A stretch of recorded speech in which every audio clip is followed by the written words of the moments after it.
ठीक है, last class हमारी जो हुई थी वो फोटोशॉप के हवाले से हमने काफ़ी चीज़ें कवर अप की थी।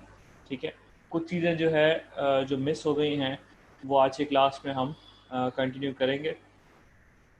ठीक है, फोटोशॉप मैं आपको ये लास्ट क्लास में भी बताता रहा हूँ कि फोटोशॉप एक बहुत लार्ज, बहुत सोफिस्टिकेटेड सॉफ्टवेयर है। ठीक है, इसके अंदर काफ़ी ज़्यादा ऑप्शंस हैं। ठीक है, जो मेरी लेक्चर्स हैं, ठीक है, उसके अंदर मुझे काफ़ी चीज़ें कवर अप करनी होती हैं। इसके अलावा हमारे पास ऑनलाइन लेक्चर्स के अंदर डिस्टर्बेंस आ जाती है कई दफ़ा। ठीक है, दूसरी बात यह है कि हमें ये कोर्स का जो मकसद है, ये फ़ोटोशॉप मास्टर क्लास या मास्टर कोर्स नहीं है ये। ठीक है, कि आपको फ़ोटोशॉप स्पेसिफिकली इसके ऊपर एक मास्टर कोर्स होना चाहिए, मगर ये कोर्स उस पर्पस के लिए नहीं है। ये कोर्स जो है वो इसलिए है कि आपको डिज़ाइनिंग स्किल्स बेसिक लेवल की आपको सिखाई जाए, अब डिज़ाइन फील्ड के अंदर आपको एंटर करवाया जाए और आप फ्रीलांसिंग आप कर सकें और ख़ुद कफ़ील हो सकें। ठीक है, तो हमारे पास इस टाइम जो बेरोज़गारी है, मसले मसाइल हैं, स्किल्ड लोग नहीं हैं, तो स्किल प्रोवाइड करना इस कोर्स की मेन वजह है। ठीक है, हमने मेरी जब इरफान यूसुफ साहब से बात हुई थी तो उन्होंने कहा था कि हम फ्रीलांसिंग का कोर्स लॉन्च करें। तो मैंने उनको कहा था कि फ्रीलांसिंग का कोर्स विदाउट कोई स्किल नहीं हो सकता। ठीक है, यही फैक्ट है कि आप फ्रीलांसिंग विदाउट एनी स्किल नहीं कर सकते। तो इस वजह से इस कोर्स को डिज़ाइनिंग के साथ मर्ज किया गया था।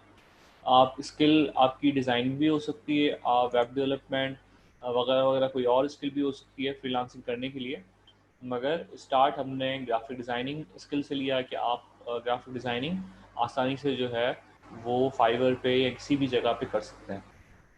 ठीक है, तो आने वाली लेक्चर्स के अंदर हमारे पास अब फ़ोटोशॉप की क्लासेस हमारे पास 2 रह गई हैं। ठीक है, आज की और कल की। ठीक है, और उसके बाद फिर हम इंशाल्लाह ताला चलेंगे, बल्कि हम इस वीक तक जो है वो फ़ोटोशॉप ही कवर करेंगे। नेक्स्ट वीक से जो है वो हम फाइवर को हम कवर अप करेंगे। ठीक है, नेक्स्ट वीक हमारे पास लास्ट वीक है जिसके अंदर हम फाइवर को सम अप करेंगे और पूरा कोर्स को हम बाइंड अप करेंगे। ठीक है, नेक्स्ट वीक तक होप सो, आज के वीक तक जो है वो होप सो कि थर्सडे तक मैं सिर्फ फ़ोटोशॉप को ही करवा रहा हूँ। वो होप सो कि थोड़ा हमें टाइम मिले तो हम थर्सडे को शायद जो है वो फाइवर पे हम आ जाएं, थर्सडे क्लास में भी। ठीक है, हो सकता है, पॉसिबल है। ठीक है, मगर कहने का मकसद ये है कि मैंने आपको जितनी चीज़ें पढ़ाई हैं, बताई हैं, इससे आप जो है वो अभी भी काम शुरू कर सकते हैं।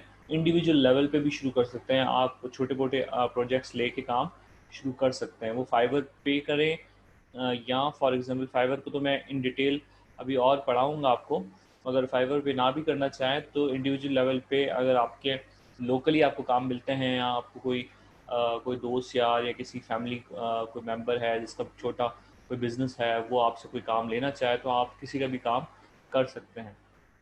ठीक है, लोगो डिज़ाइन हो गया या वगैरह वगैरह। अच्छा, अपनी क्लास की तरफ वापस रिटर्न करते हैं फ़ोटोशॉप।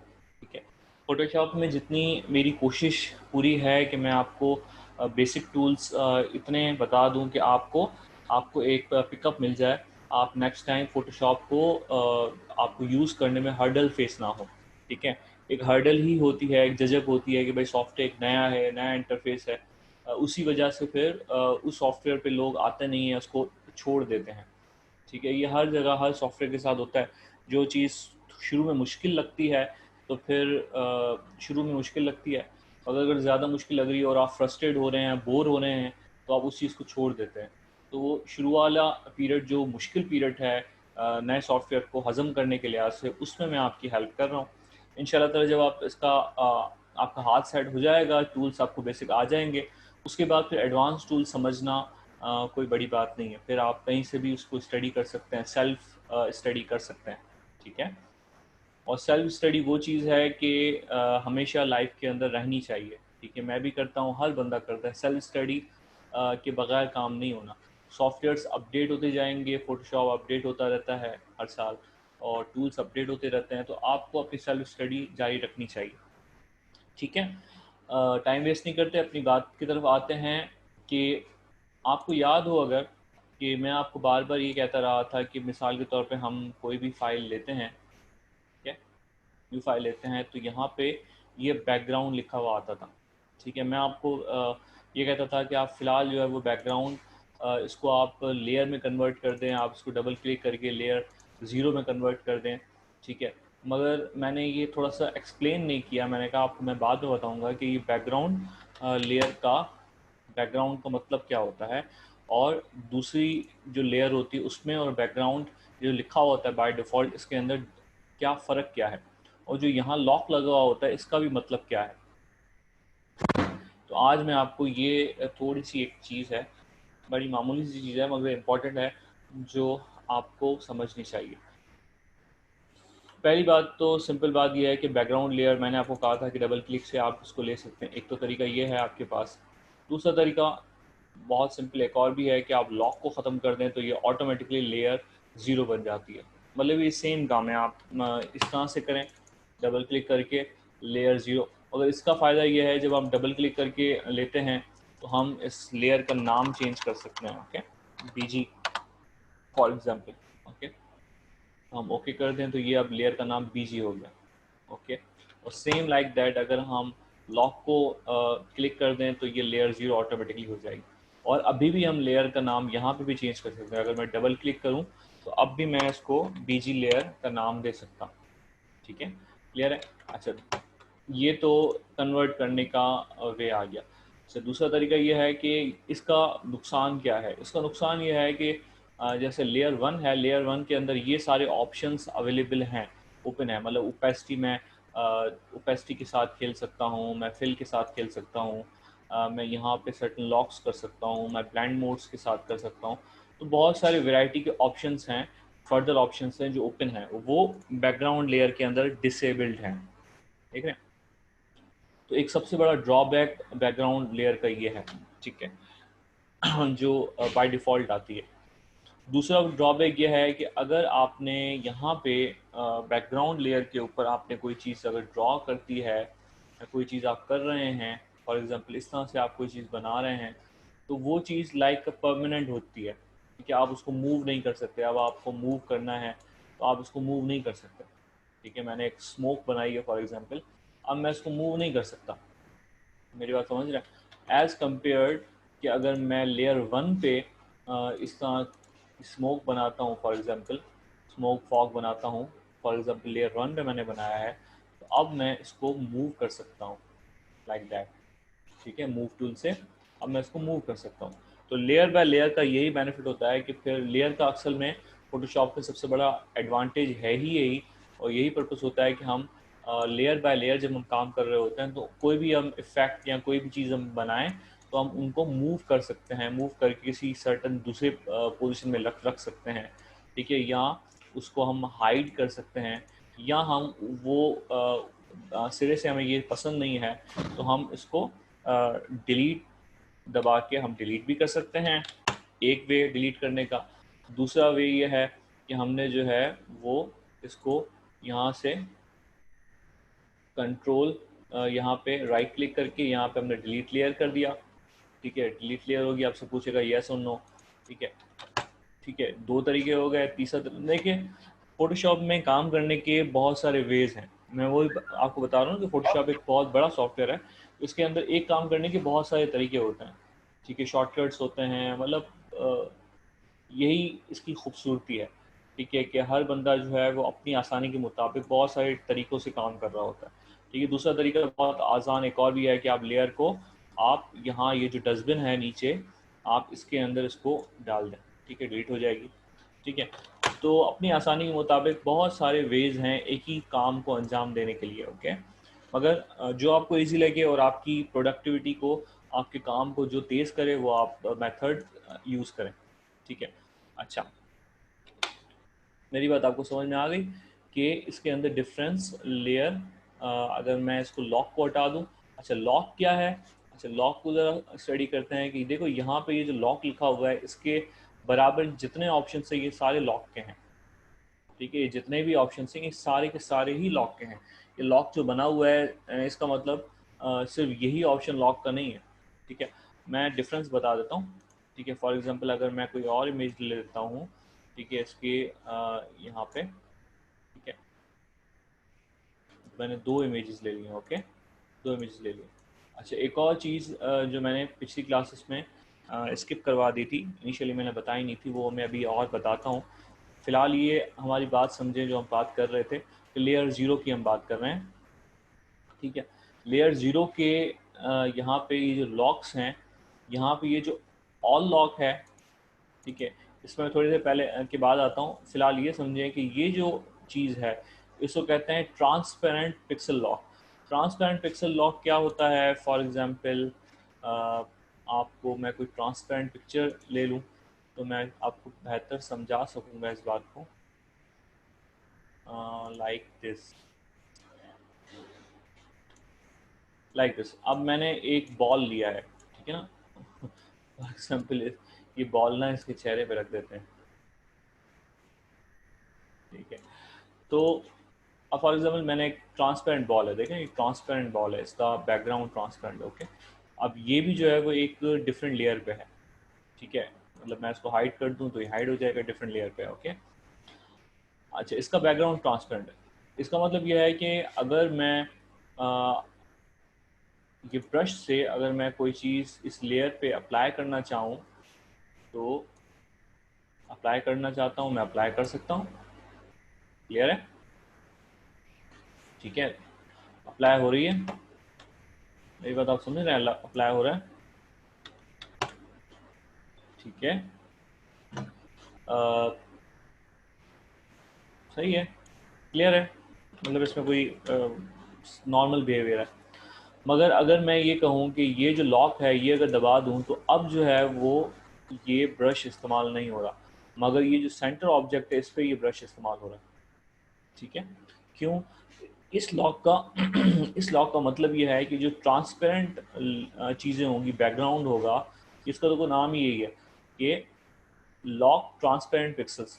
जितने भी इसके सराउंडिंग में ट्रांसपेरेंट पिक्सेल्स होंगे, ठीक है, तो उन पे ये कोई भी ऑब्जेक्ट काम नहीं करेगा, ठीक है। मैं एक सिंपल ब्रश ले लेता हूँ, ओके, ठीक है, मेरा नहीं काम कर रहा, ठीक है, मेरी बात आप समझ रहे हैं, ठीक है। मैं ब्रश को थोड़ा सा छोटा कर लेता हूँ, देखो ये देखो मैं इस तरह से कर रहा हूँ तो ये बॉल पे ही काम चल रहा है। इसके अलावा देखो मैं बॉल पे ही बना रहा हूँ, ठीक है। इसके अलावा मैं बाहर बना नहीं पा रहा, मतलब कोई भी चीज़ राइट नहीं कर पा रहा। तो ये सिंपल इसका मतलब है कि लॉक, ये जो ट्रांसपेरेंट लॉक है इसका मतलब ये है कि आपकी ट्रांसपेरेंट चीज़ें लॉक्ड हैं। मैं इसको ओपन कर लेता हूँ तो अब मैं राइट कर सकता हूँ इसके ट्रांसपेरेंट एरिया के अंदर भी, ओके। मैं अगर हाइड कर दूं तो अब ये बैकग्राउंड हाइड है तो अब ज़्यादा आपको बेहतर तरीके से समझ में आएगी। देखो यहाँ पे ट्रांसपेरेंट जो एरिया है उसमें मैं लिख सकता हूँ, और अगर मैं लॉक बना दूँ तो सिंपल है कि मैं उस एरिया में बाहर के ट्रांसपेरेंट एरिया में नहीं कर सकता, सिर्फ उसी एरिया में कर सकता हूँ जो ट्रांसपेरेंट नहीं है। सिंपल इज़ दैट, ठीक है। अच्छा जी, उसके बाद फिर दूसरा ये है लॉक लॉक इमेज पिक्सल्स, ठीक है। इसी काम का बिल्कुल उलट है, ठीक है, जो अभी हमने किया उसका उलट है ये, ठीक है। फॉर एग्जांपल मैं अगर ये वाला लॉक कर दूं, अब क्या होगा कि जो इसके इंटरनल फिल का जो एरिया होगा वो भी प्रिंट नहीं हो सकता अब, ठीक है। They could not use the brush tool because layer is locked, ठीक है। हम कोई भी चीज़ नहीं कर सकते, ठीक है, बाहर के एरिया के अंदर भी हम कोई चीज़ ड्रॉ नहीं कर सकते, क्लियर है। मगर मैं अगर कंट्रोल टी प्लस प्रेस करता हूँ, कंट्रोल टी का मतलब क्या, ट्रांसफॉर्म, तो कहते हैं ट्रांसफॉर्म।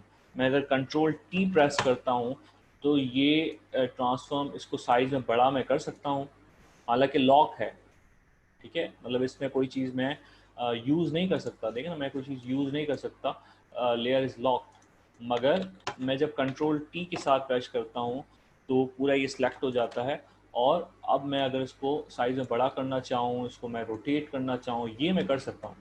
मैं इसके सिलेक्शंस के साथ ट्रांसफॉर्म कर सकता हूँ, मगर कोई चीज़ राइट नहीं कर सकता। तो इसका मतलब ये होता है, ठीक है, मेरी बात आप समझ गए, ठीक है। कि इमेज पिक्सल्स का मतलब ये है, ठीक है। उसके बाद फिर नेक्स्ट जो आ जाता है लॉक पोजीशन। लॉक पोजीशन का मतलब क्या है? लॉक पोजीशन का मतलब ये है कि अगर मैं ये जो कंट्रोल टी में प्रेस कर रहा हूँ, ठीक है, अब कंट्रोल टी प्रेस नहीं होगी, ठीक है, कंट्रोल टी में बार बार प्रेस कर रहा हूँ, तो अब जो है वो कंट्रोल टी जो है वो अब ये एरिया, देखो कंट्रोल टी प्रेस हो रहा है। अगर मेरी बात को आपको यहाँ नज़र आया ना, जैसे यहाँ पे देखो जो ना ये टिक का और क्रॉस का मार्क आ जाएगा जैसे ही मैं कंट्रोल टी प्रेस करूँगा, मतलब कंट्रोल टी पे आ तो रहा है ये, ठीक है, मगर कंट्रोल टी में ये आ तो रहा है मगर सिलेक्ट हो नहीं रहा एरिया, बल्कि इतना कि नीचे लेयर 0 पे चला जाता है, बिकॉज के ये जो यहाँ पे ये जो ऑप्शन है लॉक पोजीशन, ये मैंने लॉक किया हुआ है इस लेयर को, तो अब ये इसकी पोजीशन चेंज नहीं हो सकती, अपनी जगह पे ये स्टिल खड़ा होगा। इसके अलावा ट्रांसफॉर्म की जो प्रॉपर्टी है वो अप्लाई नहीं होगी, अब ये छोटा बड़ा नहीं हो सकता, और मतलब कोई भी चीज़ के ऊपर ट्रांसफॉर्म नहीं हो सकती। मगर इस लेयर पे आप अगर लिखना चाहें तो आप लिख ज़रूर सकते हैं, ओके। इसी तरह से लॉक्स आप मल्टीपल एक साथ भी यूज़ कर सकते हैं। फॉर एग्जांपल आप कहते हैं भाई लॉक रहे ये, और इसके पिक्सल्स जो हैं वो लॉक भी हो, ट्रांसपेरेंट पिक्सल्स भी लॉक हो और अपनी पोजीशन भी लॉक हो, तो ये दो आपने लॉक लगा दिए एक साथ इसी के ऊपर। तो अब इसका मतलब ये कि बाहर ये पिक्सल्स नहीं करेगा काम, अंदर काम करेगा, और दूसरा कंट्रोल टी से ये ट्रांसफॉर्म भी नहीं करेगा। ये दोनों लॉक एक साथ एक्टिव हो सकते हैं। अगर आप तीनों एक्टिव करें, ठीक है, तो वो भी एक साथ हो सकते हैं, ठीक है। ये और ये दोनों एक्टिव होना चाहे तो वो भी आप कर सकते हैं, कोई भी चीज़ राइट नहीं कर सकते, ठीक है। और इसके बाद अभी जो आर्टबोर्ड फ्रेम्स का लॉक है, आर्टबोर्ड्स को जब मैं एक्सप्लेन करूँगा थोड़ी देर में, तो मैं आपको ये लॉक पे समझाता हूँ, फिलहाल इसको आप स्किप करें। दूसरा लॉक है ऑल लॉक। ऑल लॉक का मतलब यह है कि सारे लॉक, अब लॉक का मतलब है कि कम्प्लीटली लॉक्ड है, सारे लॉक अप्लाइड हैं इसके ऊपर। अब ये ना मूव हो सकता है, ना इसके ऊपर कोई चीज़ लॉक लिखी जा सकती है, कुछ भी नहीं कर सकते हम, अब कम्प्लीटली लॉक है, ठीक है। इस लॉक का, लॉक ऑल का मतलब ये होता है कि इस लेयर की सारी चीज़ें लॉक्ड हैं, ठीक है, सिंपल है। तो ये अपने ज़रूरत के मुताबिक इसका बहुत ज़्यादा यूज़ होता है, ठीक है। ज़रूरत के, जो ज़रूरत के मुताबिक यूज़ आप डेफिनेटली इस चीज़ को कर सकते हैं। जब लेयर्स बढ़ जाती हैं तो इसका काफ़ी ज़्यादा इस्तेमाल होता है, ठीक है।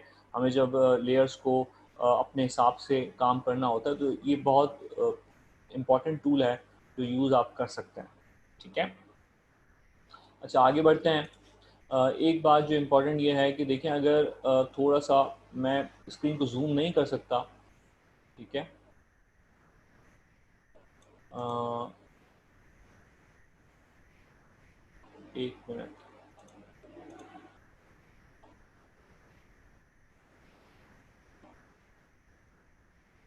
पता नहीं क्यों फराज, मैं जो पहले किसी और के साथ जब मीटिंग करता हूँ तो मेरे पास जो है वो जूम के अंदर एक ऑप्शन आता है कि मैं इसके ऊपर लिख सकता हूँ पूरी स्क्रीन के ऊपर, ठीक है, कुछ ड्रॉ कर सकता हूँ, लिख सकता हूँ।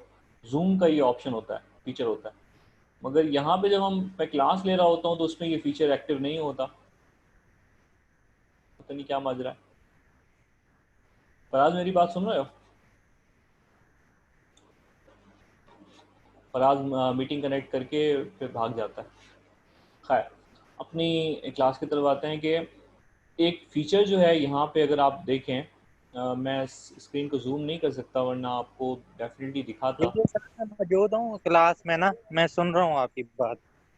सुन रहे हैं, यहाँ पे जूम में एक फ़ीचर आता है कि मैं इस स्क्रीन पे कुछ चीज़ें राइट कर सकता हूँ, लिख सकता हूँ, ठीक है, ड्राइंग कर सकता हूँ। ये जूम का एक फ़ीचर एक्टिव होता है, मगर तो इस सर, क्लास के इसके सर अंदर मैं नहीं कर आता। सकता हूँ, मैं कर सकता हूँ, मोबाइल में होता है, आप नहीं कर सकते। नहीं यार, यहाँ स्क्रीन में भी आता है, मैं दूसरी मीटिंग्स करता रहा हूँ तो उसमें एक्टिव होता है, इधर पता नहीं क्यों अवेलेबल नहीं है, क्या सीन है। खैर, चलो। अच्छा यहाँ पे जो है वो ये ऑप्शन अगर आप देखें तो दूसरी लेयर्स से मुख्तलिफ थोड़ा सा एक इस तरह का फाइल नुमा बना हुआ आ रहा है, ठीक है। तो इसका मतलब क्या होता है? इसका मतलब होता है स्मार्ट फिल्टर, ठीक है। और किसी भी दूसरे लेयर को भी आप स्मार्ट फिल्टर में आप कन्वर्ट कर सकते हैं। ठीक है, कन्वर्ट टू स्मार्ट फिल्टर्स मैं इसको करूं। ठीक है, तो अब ये भी उसी तरह का हो गया, कन्वर्ट टू स्मार्ट फिल्टर। ठीक है, स्मार्ट फिल्टर में और आम लेयर में खासा फ़र्क है, कुछ चीज़ों का फ़र्क है। ये बड़ी अननोटिस सी चीज़ होती है, लोग शायद इसको नोटिस नहीं करते, मगर मेरा बताना आपको ये बड़ा ज़रूरी है। इसके फ़ायदे क्या हैं, उसमें डिफरेंस क्या है। ठीक है, जैसे मिसाल के तौर पे अगर मैं कोई चीज़ ड्रैग एंड ड्रॉप करके ले आऊँ, तो बाज़ औक़ात ज़्यादातर ऐसा होता है कि वो चीज़ स्मार्ट फ़िल्टर में आती है। ठीक है, मैंने इसको ड्रैग एंड ड्रॉप करके ले आया, तो देखो ये स्मार्ट फ़िल्टर के साथ आई। ठीक है, स्मार्ट ऑब्जेक्ट बना हुआ है। ठीक है, ये स्मार्ट फ़िल्टर ऑन है इसके ऊपर। ठीक है, ठीक है, मेरी बात आप समझ रहे हैं? ठीक है, मगर अगर मैं चाहता हूँ कि स्मार्ट फ़िल्टर के बगैर इस इमेज को लाना, तो वो भी एक तरीका है, वो मैं अभी थोड़ी देर में बताता हूँ। मगर ये डिफरेंस पहले मैं आपको बता दूँ कि इसमें और नॉर्मल लेयर में फ़र्क क्या होता है। ठीक है, इसका सबसे बड़ा फ़र्क तो ये है कि मिसाल के तौर पे ये जो मैंने एक ऑब्जेक्ट लिया है, ये स्मार्ट ऑब्जेक्ट है। ठीक है, स्मार्ट स्मार्ट ऑब्जेक्ट है, smart convert to smart filters जो करते हैं स्मार्ट ऑब्जेक्ट है। ओके, ये ऑप्शन जो लगा हुआ है, तो इसका मतलब ये है। इसका सबसे बड़ा बेनिफिट ये है कि अगर मैं मिसाल के तौर पे इसको क्लिक करूं और अब ये एक डिफरेंट फाइल में ये चीज़ पूरी की पूरी ये लेयर मेरे पास डिफरेंट फाइल में खुल गई। ओके, अब अगर मैं इसको करता हूं कि इसको मैं यहाँ पे एक ड्राइंग बनाता हूं और उसको मैं कंट्रोल एस करता हूं और मैं वापस आता हूं, तो देखो यहाँ पे ये ड्राइंग बनी हुई है। ठीक है, ये सेम फीचर जो है, आप अगर आपको याद हो मॉकअप से हम पढ़ रहे थे। ठीक है, मॉकअप्स में यही सेम फीचर था। ठीक है, तो मॉकअप्स में ये सेम फीचर था, जब हम क्लिक करते थे और फिर नेक्स्ट फाइल खुलती थी, उसके अंदर वही चीज़ हम प्लेस करते थे, तो वो फिर कंट्रोल एस करते थे तो वो चीज़ अपडेट हो जाया करती थी। याद है? तो ये सेम वही चीज़ है। ठीक है, तो ये जब आपको यहाँ तक ये बात समझ में आ जाएगी ना, तो फिर आपके लिए खुद मॉकअप बनाना भी आसान हो जाएगा। ठीक है, ये बात समझ में आ जाए तो फिर आप मॉकअप भी बना सकते हैं इसी तरीके से। ठीक है, तो इसमें सबसे बड़ा डिफरेंस तो एक तो ये है, और इसका फ़ायदा आपने मॉकअप्स के अंदर देखा है, वाज़े फ़ायदा, कि आप कोई भी चीज़ जो है वो एक साइज़ की फॉर एग्जांपल बना दें। ठीक है, फॉर एग्जांपल अच्छा, नॉर्मल लेयर को भी मैं स्मार्ट ऑब्जेक्ट में कन्वर्ट कर सकता हूँ। ओके, फॉर एग्जांपल मैं एक एरिया सेलेक्ट कर देता हूँ ये। ठीक है, इसमें फॉर एग्जांपल मैं सॉलिड कलर रख देता हूँ ब्लैक, ये एरिया मैंने सेलेक्ट कर दिया। ठीक है, मैंने ये बना दिया है। ठीक है, अब अगर मैं इसको कन्वर्ट टू स्मार्ट फ़िल्टर करना चाहूँ, ठीक है, तो मैं इसको कन्वर्ट इनटू स्मार्ट फ़िल्टर मैंने इसको कर दिया इस एरिया के इस जगह को। ठीक है, मेरी आप बात समझ रहे हैं, ये स्मार्ट फ़िल्टर बन गया। अब दैट मीन्स कि अगर मैं इसको डबल क्लिक करूँ, तो अब देखा ये एक ब्लैक सा एक वो जो एरिया था वो सिलेक्टेड वाला मेरे पास आ गया। ठीक है, अब अगर मैं इस एरिया पे मिसाल के तौर पे मैं एक सीनरी डालना चाहूँ फॉर एग्जांपल। ठीक है, ये सीनरी अगर मैंने यहाँ पे इस तरह करके कोई डाली है। ठीक है, इस तरह करके मैं एक सीनरी डाल रहा हूँ फॉर एग्जांपल, और मैं इसको ओके कर देता हूँ, डन कर देता हूँ, और मैं इसको कंट्रोल एस करता हूँ, तो और मैं आ जाता हूँ अपनी पुरानी फाइल में। कहाँ गई यार? हाँ, तो यहाँ पे उस एरिया जो था, जो मैंने स्मार्ट ऑब्जेक्ट बना दिया था। ठीक है, smart convert to smart filter कर दिया था, वहाँ पे ये चीज़ फिल हो गई। ठीक है, यही सेम चीज़ तो मॉकअप में हो रही होती है। मॉकअप में और कौन सी वो तीर मार रहे होते हैं, मॉकअप्स इसी तरह से काम कर रहा होता है। तो अगर आपको ये बात समझ में आ रही है, तो फिर आपके लिए मॉकअप बनाना मुश्किल नहीं है। ठीक है, आप किसी भी एरिया को आप स्मार्ट ऑब्जेक्ट बना सकते हैं। ठीक है, आप उसको कन्वर्ट टू स्मार्ट फ़िल्टर कर सकते हैं। ठीक है, उसके बाद वो स्मार्ट ऑब्जेक्ट बन जाएगा। स्मार्ट ऑब्जेक्ट बनने के बाद वो किसी और फाइल में आप उस एरिया को आप क्या कर सकते हैं, एक मिनट।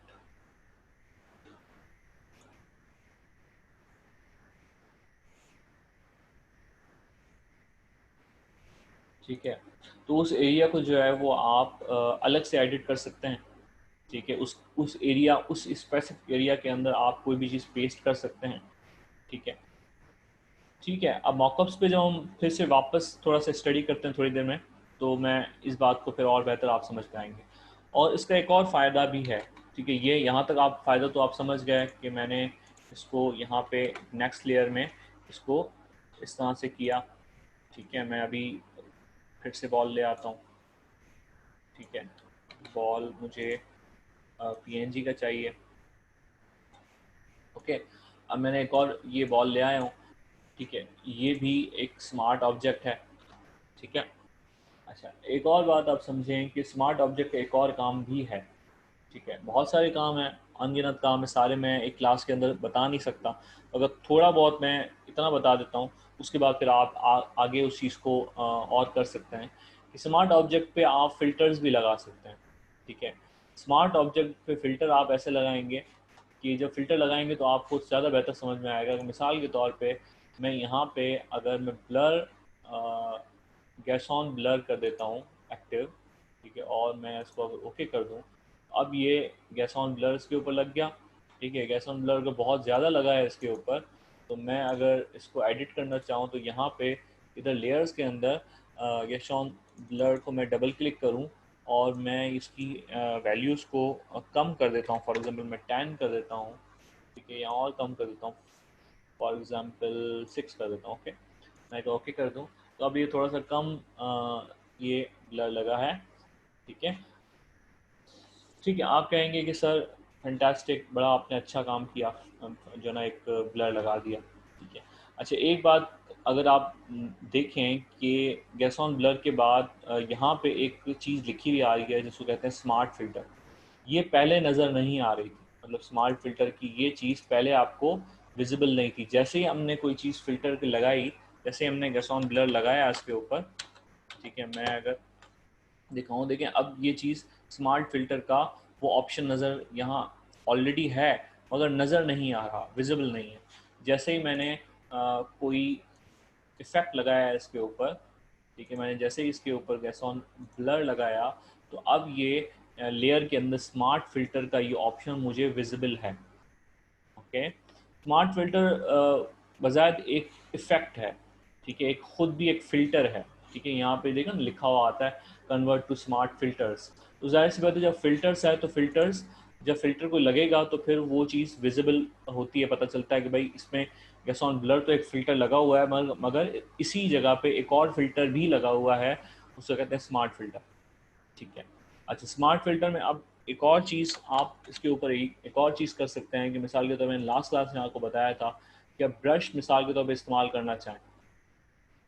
स्मार्ट फ़िल्टर जो है वो यहाँ पे अगर मैं स्मार्ट फ़िल्टर को क्लिक कर लूँ, ठीक है, इस इमेज को नहीं, स्मार्ट फ़िल्टर को मैं अगर फॉर एग्जांपल क्लिक कर दूँ, और अगर ये लास्ट क्लास में मैंने अगर लास्ट क्लास अगर आपने ली है या अगर आपने रिकॉर्डिंग आपको मिली है तो ये मेरी बात आपको समझ में आएगी कि आप अगर फॉर एग्जांपल स्मार्ट फ़िल्टर पे आप टिक कर दें और ब्रश लेके आप अगर जो है वो इसको क्लिक करके रिमूव करना चाहें, तो अब कुछ स्पेसिफिक एरिया का ब्लर आप रिमूव कर सकते हैं। ठीक है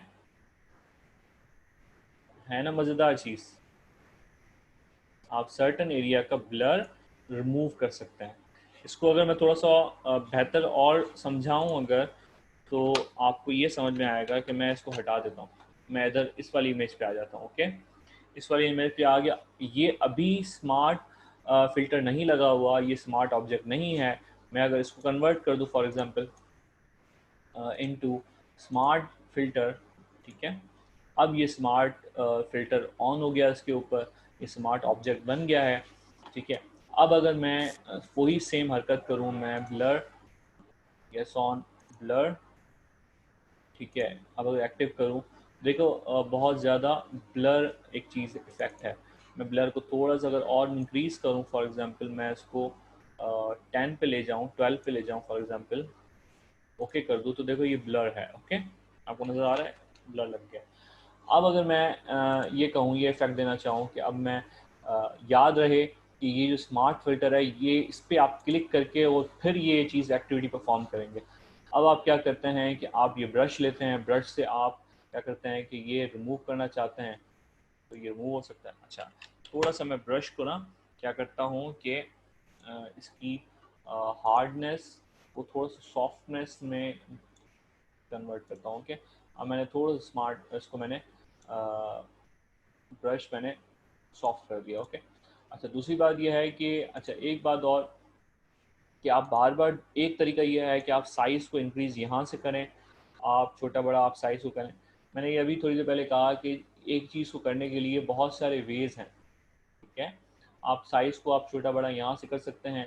ठीक है, और सेम यही चीज़ जो यहाँ से मैं कर रहा हूँ, आप अगर यहाँ से वैल्यूज़ को अपनी मर्ज़ी से इंक्रीज़ करना चाहें, अप डाउन एरो जो होता है आपका कीबोर्ड का, वहाँ से आप अप डाउन कर सकते हैं।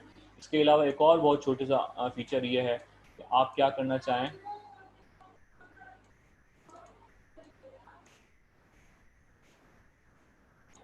इस नए वर्जन में जो है वो ऊपर नीचे क्यों नहीं कर रहा, खैर ठीक है। तो आप इसको इस तरह से इसको कर सकते हैं। अच्छा दूसरा एक इफेक्ट तरीका सिंपल ये है कि आपके पास कीबोर्ड में एक शॉर्टकट की है कि आप साइज़ जो है इसका बड़ा छोटा कैसे कर सकते हैं, कि आपके पास कीबोर्ड में एक शॉर्टकट की है, पी के बराबर में आपके पास ब्रैकेट्स हैं, पी के बराबर में आपकी कीबोर्ड में ब्रैकेट्स हैं। आप जो फॉरवर्ड ब्रैकेट करेंगे तो ये साइज़ में बड़ा होगा, और आप बैकवर्ड जो है ना ये ब्रैकेट इस्तेमाल करेंगे तो ये साइज़ में छोटा होगा। तो आप छोटा बड़ा यहाँ पर पी के बराबर में जो बटन्स हैं उससे आप उसको बाय डिफ़ॉल्ट छोटा बड़ा आप कर सकते हैं। ठीक है, आपको ऊपर वाले इधर ऑप्शंस में जाने की ज़रूरत नहीं है। ओके, तो एक छोटी सी टिप मैंने आपको ये बता दी। अच्छा अब मैं जो है वो मिसाल के तौर पे इसके ये एरिया को ब्लर से हटाना चाहता हूँ।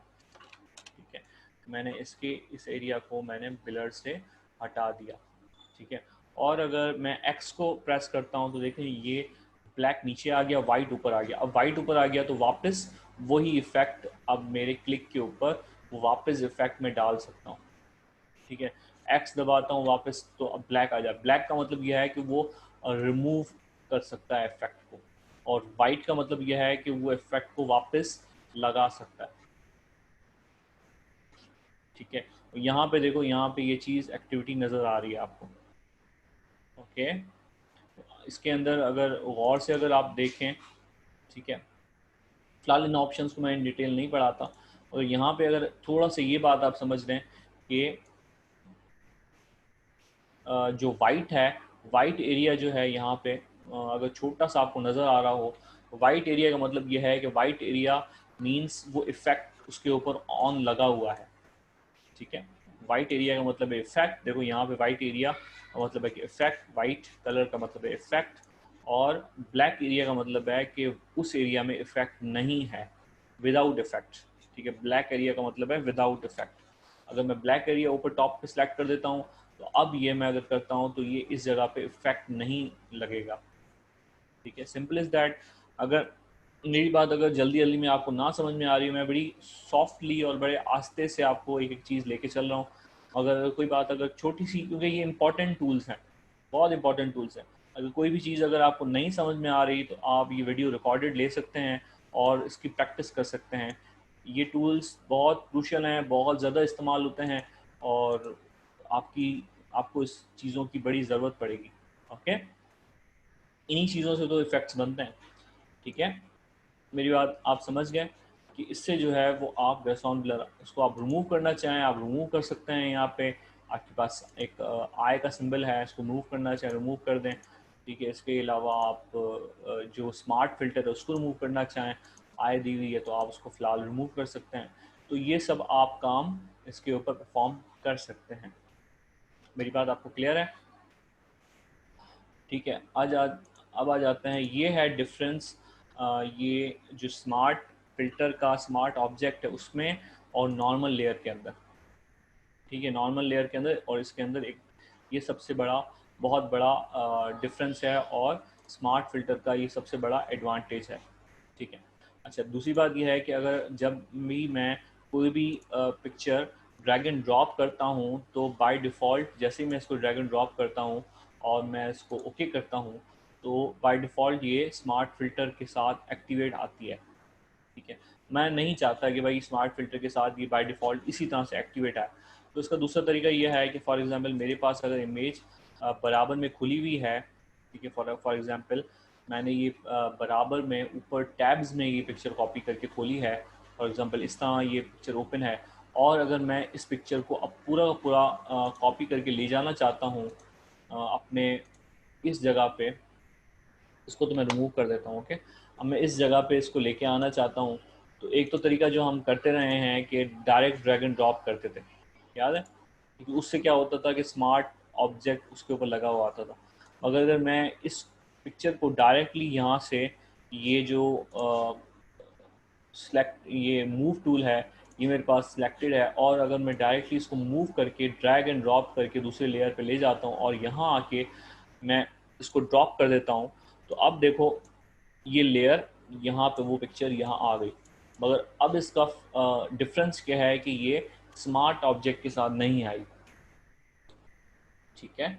जब भी आप इस तरह से कॉपी करके ले आएंगे तो अब ये लेयर जो है ये स्मार्ट ऑब्जेक्ट के साथ ये लेयर नहीं आई।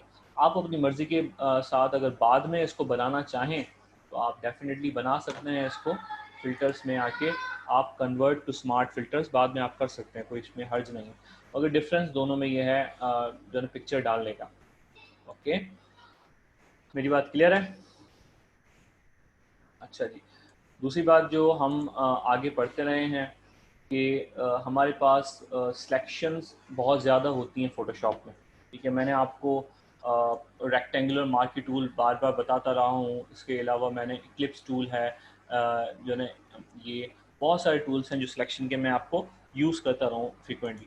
इसके अलावा मैंने आपको लास्ट क्लासेस में आपको मैंने लासो टूल भी बताया था कि लासो टूल में आप सर्टन ऑब्जेक्ट को आप सिलेक्ट करते हैं, ठीक है।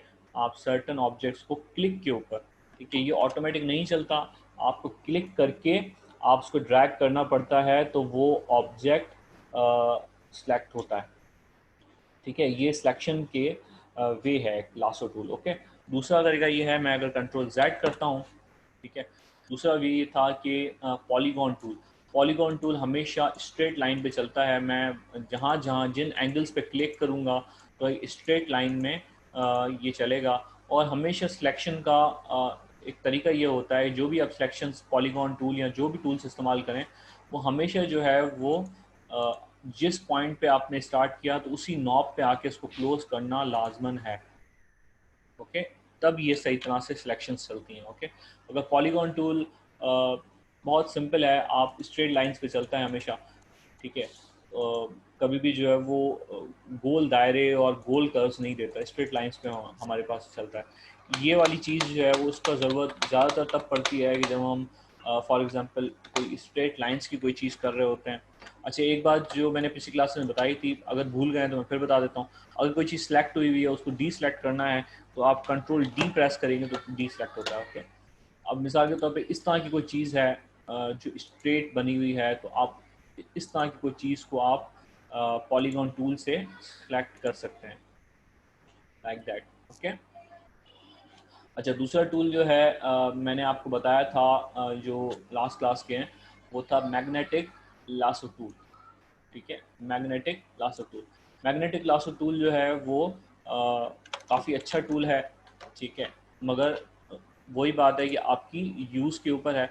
मैग्नेटिक लासो टूल क्या करता है कि आपने वन टाइम क्लिक किया, उसके बाद जो एजेस चलते हैं, जो दो कलर डिफरेंस का जो एजेस हैं, कि मिसाल के तौर पे जो बैकग्राउंड कलर है यहाँ पे वो लाइट ब्लू है और यहाँ पे एक डार्क ब्लू कलर है, उसके बीच का जो एज है उस एज के ऊपर ये ऑटोमेटिक डिटेक्ट करता है और इस टूल को चलाता है।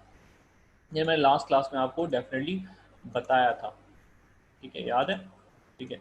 और कभी कभार जो है इसकी जो ऑटोमेटिक सिलेक्शन है वो थोड़ी सी ख़राब हो जाती है, थोड़ा सा जो है वो अजीब बिहेव करने लगती है और आउट हो जाती है, ठीक है। तो उसके लिए पहली बात यह है कि ये टूल बेस्ट है कि जहाँ पे डिफरेंस जो है कलर का बहुत ज़्यादा होता है। फॉर एग्जांपल यहाँ पे इतना बड़ा डिफरेंस है कि डार्क ब्लू है वो लाइट ब्लू है, तो एजेस जब वाजे होते हैं तो ये टूल बड़ा अच्छा काम करता है। अगर जहाँ पे कलर्स सिमिलर हो जाते हैं तो वहाँ पे ये थोड़ा सा मसला करता है काफ़ी ज़्यादा, ठीक है। अच्छा, दूसरी बात यह है कि थोड़ा सा इसको इसके काम को और बढ़ाने के लिए आप एक काम और कर सकते हैं वो ये कि यहाँ पे अच्छा अगर ये इस तरह से ख़राब हो जाए, फॉर एग्जांपल ना आप अगर अपने जगह से भटक जाएं तो कोई मसला नहीं, आप क्या करते हैं, आप बैक स्पेस दबाते हैं और बैक स्पेस पे ये वापस अपनी जगह से वापस वापस वापस वापस होता चला जाता है। और ये होगा आपके साथ अगर आप ये टूल यूज़ कर रहे हैं, तो कई जगहों से आप इस तरह से ना भटक जाते हैं और आपका ये टूल कभी इधर उधर निकल जाता है। तो अगर ऐसा हो जाए तो आप बैक स्पेस से आप इसको रिटर्न कर सकते हैं अपनी जगह से। और यहाँ पे भी अगर आप सीधे सीधा चलते चलते कोई जगह से आप फॉर एग्जांपल ख़राब हो जाएं या आपका हाथ हिल जाए, तो आप उसको बैक स्पेस से आप उसको रिटर्न कर सकते हैं। रिटर्न करके फिर उसको आप सीधा तरीके से चला सकते हैं। ठीक है, क्लियर है? अच्छा वापस आते हैं। ये मार्केट टूल जो है मैग्नेटिक, ठीक है, ये बहुत ज़्यादा इस्तेमाल होता है। मगर इसके अलावा दूसरा टूल है जो और ज़्यादा, इससे भी ज़्यादा इस्तेमाल होता है। वो क्या टूल है?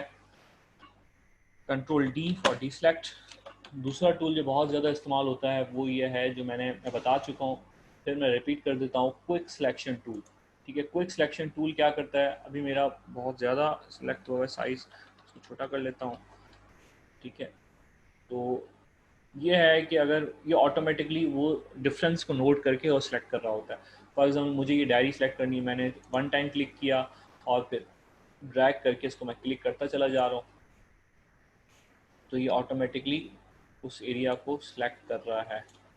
ठीक है, और कभी कभार ये अगर सिलेक्ट सही तरह ना कर रहा हो, ठीक है, तो आप क्या करते हैं कि ठीक है, अगर ये सिलेक्शन में कोई गड़बड़ कर रहा हो, ठीक है, तो आप माइनस से आप इसको जो है वो कर सकते हैं। माइनस आप ऊपर से भी ले सकते हैं और ऑल्ट की से भी आप माइनस ले सकते हैं।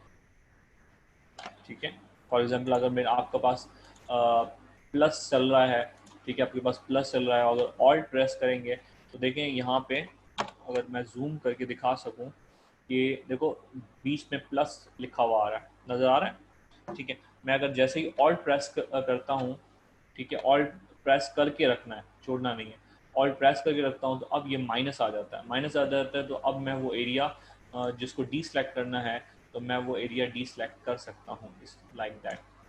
ठीक है, ये भी अपनी ज़रूरत के मुताबिक टूल बहुत ज़्यादा यूज़ होता है। ठीक है, इसकी मैं अगर थोड़ी सी अच्छी मिसाल देना चाहूँ, लाइक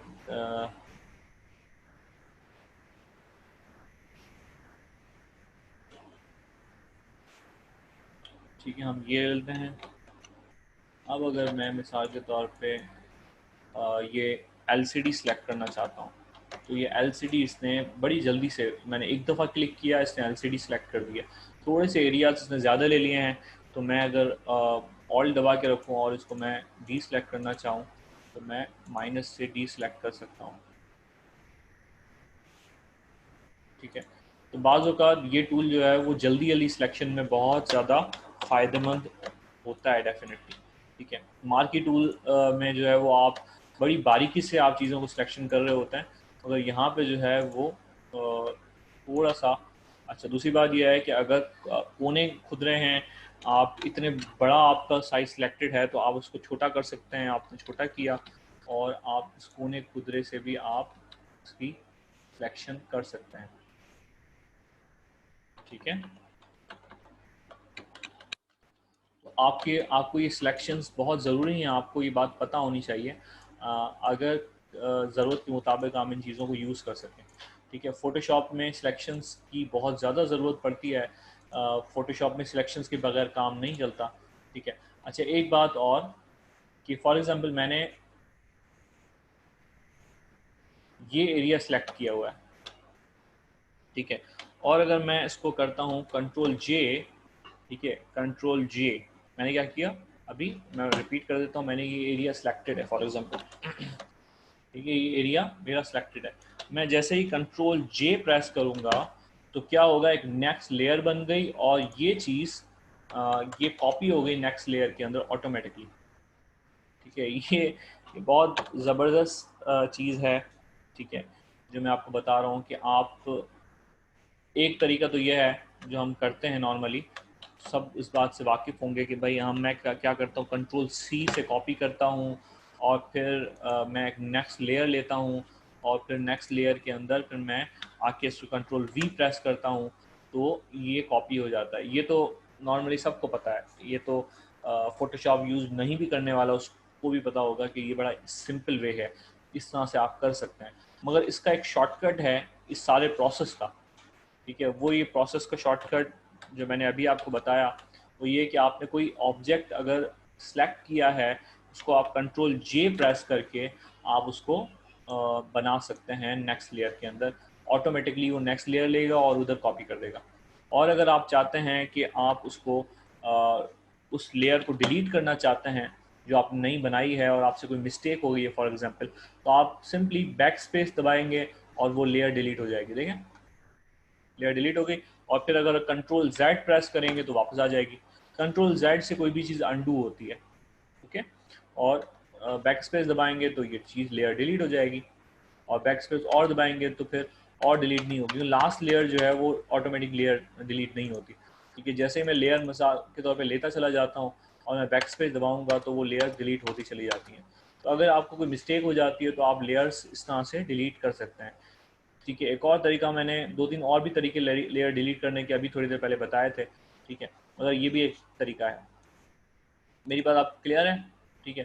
तो ये भी जो अभी मैंने लिया है, इसको मैंने सेलेक्ट किया है, तो इसको भी मैं अगर कंट्रोल जे प्रेस करूँ तो अब इसकी भी एक कॉपी ली जाएगी, ठीक है। मैं अगर आपको दिखा सकूँ, ठीक है, देखो, मतलब बड़ा ख़राब तरीके से सिलेक्ट हुआ था, तो जल्दी जल्दी में बड़ा ख़राब तरीके से हमने सेलेक्ट किया था, मगर इसकी एक कॉपी जो है वो ली गई, ठीक है। अभी इसको हम थोड़ा सा बेहतर कर लेते हैं, ठीक है। फॉर एग्ज़ाम्पल, मेरी बात आप समझ गए होंगे। फॉर एग्ज़ाम्पल मैंने ये पोर्शन सेलेक्ट किया, इसको मैं कंट्रोल जे करता हूँ, तो देखें ये पोर्शन कॉपी होके नेक्स्ट लेयर पे आ गया, ठीक है। मेरी बात आपको क्लियर है, ठीक है।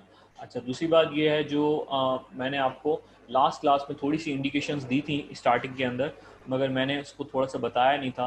वो ये था कि मैंने अगर शुरू की क्लासेस मैंने आपको याद हो, मैंने आपसे जिक्र किया था आर्ट बोर्ड का, ठीक है। ये आर्ट बोर्ड का फीचर जो है वो पहले नहीं होता था, अब आ चुका है, और बहुत अच्छा फीचर है, आपको यूज़ करना चाहिए, ठीक है। ये मैंने पहली क्लास में आपको थोड़ा आर्ट बोर्ड के बारे में बताया था, फिर मैंने नहीं बताया, मैंने कहा आगे आपको बताऊंगा। देखो, आर्ट बोर्ड का फीचर आपको डेफिनेटली यूज़ करना चाहिए। ये art board same similar to Illustrator है, मगर बिल्कुल सेम नहीं है। मैंने इसका डिफरेंस आपको पिछली क्लासेस में बताया था। अब फॉर एग्जांपल, आपने आर्ट बोर्ड नहीं लिया हुआ, आपने शुरू में जो है वो कैनवस लिया हुआ था, कि आर्ट बोर्ड नहीं लिया हुआ था, आपकी कैनवस चल रहा है, मगर अब आप चाहते हैं कि इसको मैं आर्ट बोर्ड में कन्वर्ट करूं, ठीक है। तो एक तो तरीका ये था ना कि जब हम फाइल शुरू में लेते थे और आर्ट बोर्ड में हम टिक मार्क करते थे तो भी करते थे, मगर हम ज़्यादातर ऐसा भी कई दफ़ा कर रहे होते हैं कि हम क्या करते हैं कि हम ड्रैग एंड ड्रॉप करके पिक्चर को हम लेके आ रहे होते हैं, ठीक है।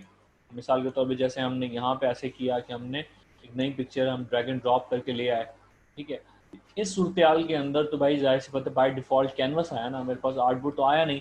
तो अगर ऐसी सूरत है कि आपके पास बाय डिफ़ॉल्ट आपके पास कैनवस है, या कोई दोस्त से आपने कोई फाइल ली है या कहीं से डाउनलोड की है, वो बाय डिफ़ॉल्ट कैनवस है, मगर आप उसको कन्वर्ट करना चाहते हैं अब इस सूरत के अंदर, उसको आर्ट बोर्ड के अंदर, आपको कैनवस नहीं पसंद, आपको आर्ट बोर्ड चाहिए, तो इस सूरत के अंदर आप कैसे उसको कन्वर्ट कर सकते हैं आर्ट बोर्ड के अंदर। आपके पास यहाँ ये जो मूव टूल है, मूव टूल के बराबर में ये आर्ट बोर्ड का ऑप्शन इन्होंने दिया है, आप इसको प्रेस करके रखें तो यहाँ पे आर्ट बोर्ड टूल का ऑप्शन आ जाएगा, ठीक है।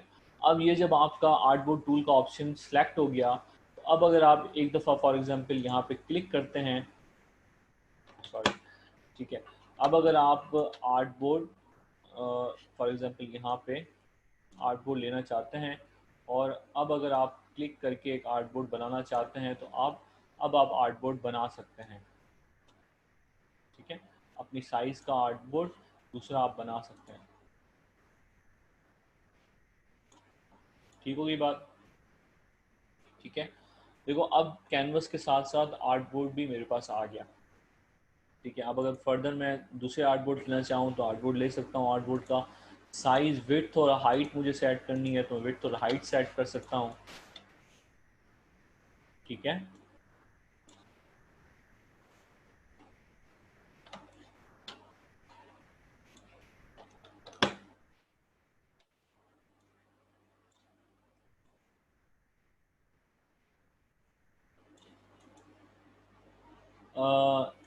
एक इन्होंने सेटिंग थोड़ी सी चेंज की है कि हम कैनवस को भी आर्ट बोर्ड में कन्वर्ट करते थे, मगर इन्होंने वो डायरेक्ट पहले क्लिक के ऊपर होता था पिछले 2018 के अंदर। 19 के अंदर इन्होंने थोड़ा सा शायद चेंज किया है इसको, आई थिंक सो।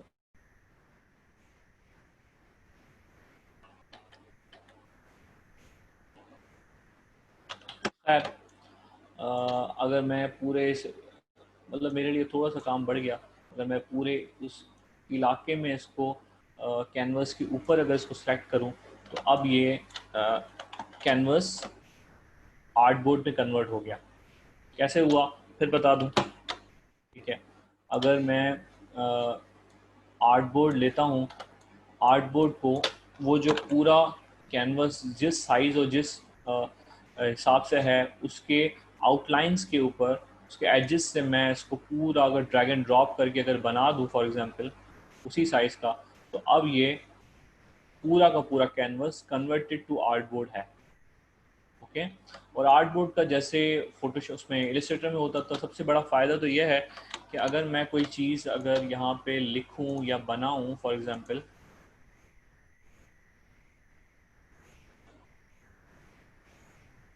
मैं अगर यहाँ पे कोई चीज़ अगर लिखूँ फॉर एग्जांपल, ठीक है, और लिखूँ नहीं फॉर एग्जांपल कहाँ गए, अगर मैं कोई चीज़ ड्रॉ यहाँ पे कोई ऑब्जेक्ट प्लेस करता हूँ, मिसाल के तौर पर मैंने एक रेक्टेंगल प्लेस किया, ठीक है, सॉलिड कलर का। ठीक है, रेक्टेंगल प्लेस हुआ है। ठीक है, रेक्टेंगल प्लेस हुआ है, उसको मैं बाहर निकाल सकता हूँ आर्ट बोर्ड से। फॉर एग्जांपल टेम्प्रेरी मैंने बनाया और मुझे नहीं पसंद आया तो मैं उसको बाहर निकाल सकता हूँ। ठीक है, मेरी बात आप समझ रहे हैं। तो ये बेनिफिट जो है वो इलिस्ट्रेटर में होता था, मगर आर्ट बोर्ड जब जैसे ही आ गए इलिस्ट्रेटर में तो इसका ये सबसे बड़ा फ़ायदा ये भी होता है इसके अंदर। ठीक है, अच्छा एक बात का ख्याल रहे जो लास्ट क्लास में मैंने शायद बताया था या नहीं बताया था, मगर आपको एक बात का ख्याल रहे कि अगर आपने कोई इमेज ली हुई है और बगैर किसी और लेयर लिए, ठीक है, अगर उसी लेयर पे अगर आपने कोई भी चीज़ ड्रॉ की, फॉर एग्जांपल मैंने यहाँ पे रेड कलर में अगर कोई चीज़ लिख दी है, इस तरह का मैंने कोई ड्रॉ कर दी है कोई चीज़, और ये इसी लेयर के ऊपर ड्रॉ हुई हुई है चीज़। ठीक है, देखें लेयर, उसी लेयर पे जिस लेयर पे ये इमेज है, तो अब ये चीज़ मूव नहीं हो सकती। अब ये एक तरह से परमानेंट इसके ऊपर मार्क बन गया। तो हमेशा कोई भी चीज़ अगर बनाएं तो नेक्स्ट लेयर लेके उसके ऊपर चीज़ बनाया करें, और वो चीज़ फिर मूव भी हो सकती है और वो चीज़ डिलीट भी हो सकती है। अगर ये कभी गलती ना करें और फिर आपका अगर डिज़ाइन ख़राब हुआ, बर्बाद हुआ, तो फिर मैं ज़िम्मेदार नहीं हूँ। ठीक है, क्योंकि मैंने आपको पहले बताया था कि हाँ ये हो सकता है कि एक और तरीका है, मगर मगर ऐसा ना आपको हरकत नहीं करनी चाहिए। ठीक है, मिसाल के तौर पे एक और तरीका ये है कि मैंने अगर यहाँ किया तो सिंपल है कि कंट्रोल जेड कर दूंगा तो ये रिवर्ट हो जाएगा, मगर ये आपको तरीका ये एक अच्छी प्रैक्टिस नहीं है कि उसी लेयर के अंदर आपको चीज़ बनानी चाहिए। लेयर बाय लेयर आपको अलग चीज़ें रखनी चाहिए। ठीक है, बहुत सारे फंक्शंस तो ऐसे हैं जो ऑटोमेटिकली नेक्स्ट लेयर पे चले जाते हैं, बहुत सारी ऐसी चीज़ें हैं जो ऑटोमेटिकली नेक्स्ट लेयर पे नहीं जाती। फॉर एग्जांपल जैसे मैं ब्रश टूल यूज़ कर रहा हूँ तो ये ऑटोमेटिकली नेक्स्ट लेयर पे नहीं जाता। ठीक है, मगर अगर मैं फॉर एग्जांपल टेक्स्ट लेता हूँ, टेक्स्ट, ठीक है, टेक्स्ट में लिख रहा हूँ फॉर एग्जांपल, ठीक है, तो टेक्स्ट ऑटोमेटिकली देखें नेक्स्ट लेयर पे ऑटोमेटिकली चला जाता है। तो ये डिफरेंस जो है वो आपको पता होना चाहिए कि कुछ ऐसी चीज़ें हैं जो ऑटोमेटिकली सिलेक्ट होने से ही नेक्स्ट लेयर पे चले जाते हैं, हमें फ़िक्र करने की ज़रूरत ही नहीं है। मगर कुछ चीज़ें ऐसी हैं जैसे ब्रश है, तो वो नेक्स्ट लेयर पे ऑटोमेटिक नहीं जाता। और एक और बात बड़ी मासूम सी बात है कि अगर आपका टेक्स्ट लिखा हुआ है, टेक्स्ट लेयर पे आप सिलेक्टेड हैं, तो अब ब्रश इसके ऊपर इस्तेमाल नहीं कर सकते, ठीक है, अनटिल अनलेस कि उसको आप टेक्स्ट से, देखो यहाँ टेक्स्ट लिखा आ रहा है, ठीक है, ये डिफरेंस है इसमें और जो नॉर्मल लेयर में, ठीक है। अगर मैं इसको इसके ऊपर कोई चीज़ लिखना चाहता हूँ इस फॉर्मेट के अंदर, तो मैं नहीं लिख सकता अनटिल अनलेस कि वो नॉर्मल लेयर उसके अंदर कन्वर्ट कर दे इसको, ठीक है। नॉर्मल लेयर जब इसको देखो पूछ रहा है कि मैं इस टाइप लेयर को, देखो ये टाइप लेयर है, टाइप लेयर को अगर ये कहता है कि अगर मैं रास्टराइज रास्टराइज लेयर के अंदर मैं अगर कन्वर्ट करना चाहूँ तो मैं कन्वर्ट कर दूंगा, ठीक है। अब मैंने रास्टराइज लेयर के अंदर मैंने इसको कन्वर्ट कर दिया। तो अब जो है वो एक तो इसका नुकसान ये है, अब इसका नुकसान ये है कि जो टेक्स्ट है ना उसको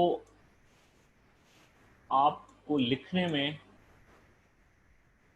बड़ी तकलीफ होगी, ठीक है। उसको आप मूव तो कर सकते हैं मगर आप लिख नहीं सकते आप, क्योंकि अब ये टाइप नहीं रहा। अब ये जो हम याद है ऑब्जेक्ट और उसकी हम बात करते थे इलिस्ट्रेटर में, हम टाइप करते थे उसको कन्वर्ट टू ऑब्जेक्ट कर देते थे, ठीक है। तो वो ऑब्जेक्ट जब कन्वर्ट हो जाता था तो फिर टाइप करने के काबिल नहीं रहता था। तो ये सिमिलर टू दैट कंडीशन है, ठीक है। अगर मैं टाइप टूल को कन्वर्ट कर दूँ रास्टराइज लेयर के अंदर, जो नॉर्मल लेयर्स जैसे हैं, ठीक है, वो नॉर्मल लेयर रास्टराइज लेयर्स हैं, ठीक है, रास्टराइज लेयर के अंदर वो कन्वर्ट अगर हो जाता है तो this is equals to like this, ठीक है। तो ये अगर मैंने पेंट किया है तो ये इज इक्वल्स टू पेंटिंग, ठीक है। तो ये ऑब्जेक्ट है एक तरह से, ये पेंट हुआ हुआ है, कोई चीज़ है, ठीक है, कोई टेक्सचर है, मगर ये टाइप करने की अब काबिल नहीं है, ठीक है।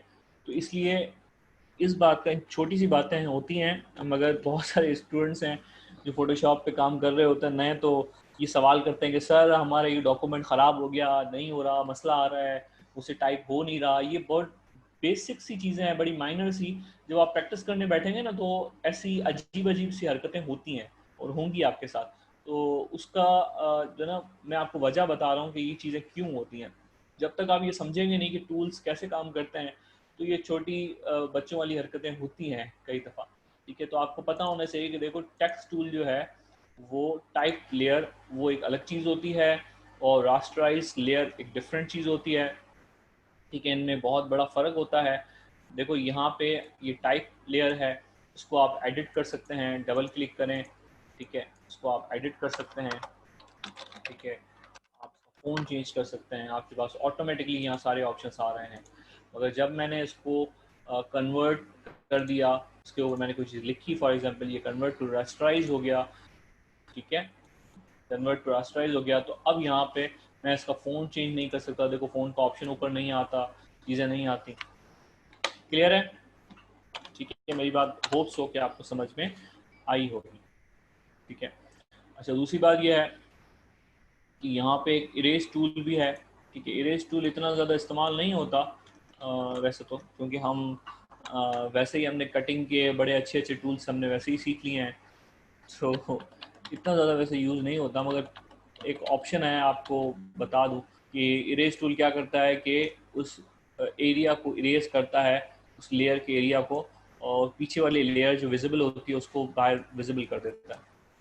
इरेज टूल का काम हम पहले अंजाम देते हैं बाकी इसके अलावा दूसरे टूल से। ये वैसा ही है जैसे मैंने आपको बताया था कि, याद है पिछली क्लासेस में मैंने आपको बताया था कि यहाँ तो मैं एक रेक्टेंगल लूँ, ठीक है, सॉलिड कलर के साथ। यहाँ तो मैं जो है एक यहाँ पे एक एरिया सेलेक्ट करूँ, ठीक है, और उसको सॉलिड कलर दूँ, ठीक है। तो दोनों सेम चीज़ है, दोनों में डिफरेंस नहीं है, दोनों तरीके ही काम करने के तरीके हैं, ठीक है। मगर दोनों के अपने प्रोज एंड कॉन्स हैं, ठीक है।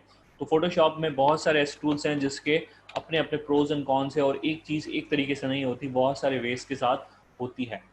ओके, मेरी बात अब क्लियर है? ठीक है। वैसे तो बहुत ज़्यादा टूल्स हैं जो नॉर्मल फेमस टूल्स हैं, मैं आपको बताता चला जा रहा हूँ, ठीक है। ब्रश टूल का इस्तेमाल कई जगहों पे होता है, ठीक है। इसके अलावा मैंने आपको एक टूल है, ठीक है, मैंने आपको बताया था क्लोन स्टैम्प टूल। मगर मैंने आपको एक और टूल है स्पॉट हीलिंग ब्रश टूल, ये मैंने आपको नहीं बताया, तो मैं अभी आपको थोड़ी देर में बता देता हूँ। मैंने एक दाने वाला बंदा रखा था, कहाँ गया? हाँ ये रहा।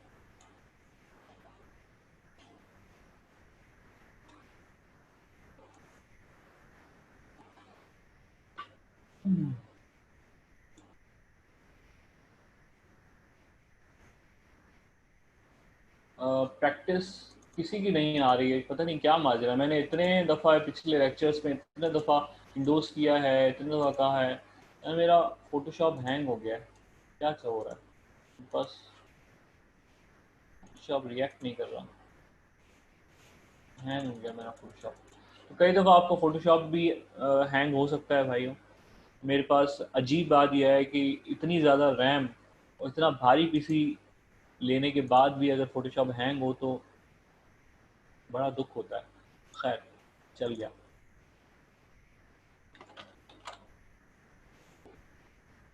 ठीक है, हम एक दाने वाले बंदे की पिक्चर ले लेते हैं। ठीक है, अच्छा मैंने आपको ये बता रहा हूँ कि एक टूल है जिसको कहते हैं, इसका नाम है स्पॉट हीलिंग ब्रश टूल। ठीक है, बड़ा कमाल का ब्रश है, यकीन जाने। ठीक है, पहले हम जो कर रहे थे याद है, क्लोन स्टेम टूल से हम क्या कर रहे थे, हम एक एरिया का सैंपल लेते थे। ठीक है, एक एरिया का हम सैंपल लेते थे। ठीक है, मतलब मिसाल के तौर पे एक इस एरिया का हम सैंपल लिया हमने, ऑल्ट दबा के, ऑल्ट से हमने एक एरिया का सैंपल लिया और हम इसको हम हील कर रहे होते थे। ठीक है, याद है, एक एरिया का हमने सैंपल लिया किसी एरिया का और फिर हम उसको उसके दाने या वगैरह वगैरह जो भी चीज़ें हैं वो हम हील कर रहे होते थे, याद है, इस तरह से, लाइक दैट। ठीक है, मगर अगर मैं क्लोन टूल का अपना बेनिफिट है, अगर मैं क्लोन टूल यूज़ नहीं करता तो इसके अलावा क्या टूल है। ठीक है, इसके अलावा ये टूल है कि यहाँ पे एक टूल है जिसको कहते हैं spot healing brush tool. Spot healing brush tool को सिंपली आपको करना ये है कि उस एरिया में प्लेस करना है जहाँ पे स्पॉट्स हैं या कोई चीज़ें आपको रिमूव करनी है, वो ऑटोमेटिकली उस एरिया को बराबर के जो पिक्सल्स हैं उनसे सैंपल लेके वो फिल कर देगा। देख रहे हैं, आपको सिर्फ एक दफ़ा दबाने की देर है, प्रेस करने की देर है, वो ऑटोमेटिकली जल्दी जल्दी उस चीज़ों को वाइप आउट करता चला जाएगा दाग धब्बों का। अब आप सोच सकते हैं कि फोटोशॉप दाग धब्बे को रिमूव करने के लिहाज से कितना अच्छा सॉफ्टवेयर है। ठीक है, तो अब आपको अपनी पिक्चर्स के अंदर दाग धब्बे रिमूव करने के लिए टेंशन नहीं लेनी चाहिए, फोटोशॉप इस्तेमाल करें। ठीक है, तो दाग धब्बे जो है वो आपके रिमूव आसानी से, जो ये टूल है, ठीक है, स्पॉट हीलिंग ब्रश टूल, ये बहुत बेहतरीन टूल है इस चीज़ के लिए। ठीक है, तो कितना चिकना बच्चा बना दिया। सही है। ठीक है, तो जो बड़े खूबसूरत से लोग दिखने वाले होते हैं, एक्ट्रेसेस होती हैं और बड़े बिलबोर्ड्स पे बड़ी अच्छी अच्छी मॉडल्स की तस्वीरें होती हैं, तो क्या उनको दाने नहीं निकलते, उनके फेस मार्क्स नहीं होते? फेस मार्क्स कहते हैं कि चेहरे पे कुछ दाग धब्बे जो होना, तो हर किसी कोई परफेक्ट नहीं होता, किसी के चेहरों पे दाग धब्बे होते हैं, मगर फोटोशॉप की मदद से वो उन चीज़ों को रिमूव कर दिए जाते हैं और उन चीज़ों को खूबसूरत बना दिया जाता है। ओके, ठीक है, देखो और मैं इसको स्मूथ और चिकना बनाता चला जा रहा हूँ। ठीक है, तो ये बड़ा आसानी से ये जो टूल है स्पॉट हीलिंग टूल, ये आसानी से ये काम कर रहा होता है। इसके लिए ये चीज़ बच्चों वाला खेल है। इसी तरह से अगर मैं इसकी एक और मिसाल ले लूँ, फॉर एग्जांपल एक थोड़ी सी बड़ी मिसाल लेता हूँ। ठीक है, याद है आपको ये वाली इमेज? ठीक है, इस इमेज में हमने क्या किया था, ये जो बटन था इसको हमने गायब किया था। इससे एक तो हमने क्लोन स्टैम्प टूल से किया था और एक और अगर याद हो तो हमने कंटेंट अवेयर फिल से भी हमने काम किया था, याद है? ठीक है, अगर आपको याद नहीं है तो लास्ट क्लासेस आपने मिस कर दी हैं, इसका मतलब। दूसरा तरीका यह है कि अगर मैं स्वॉट हीलिंग टूल यूज़ करूँ फॉर एग्जांपल, और इसको मैं थोड़ा सा इसको बढ़ा दूँ,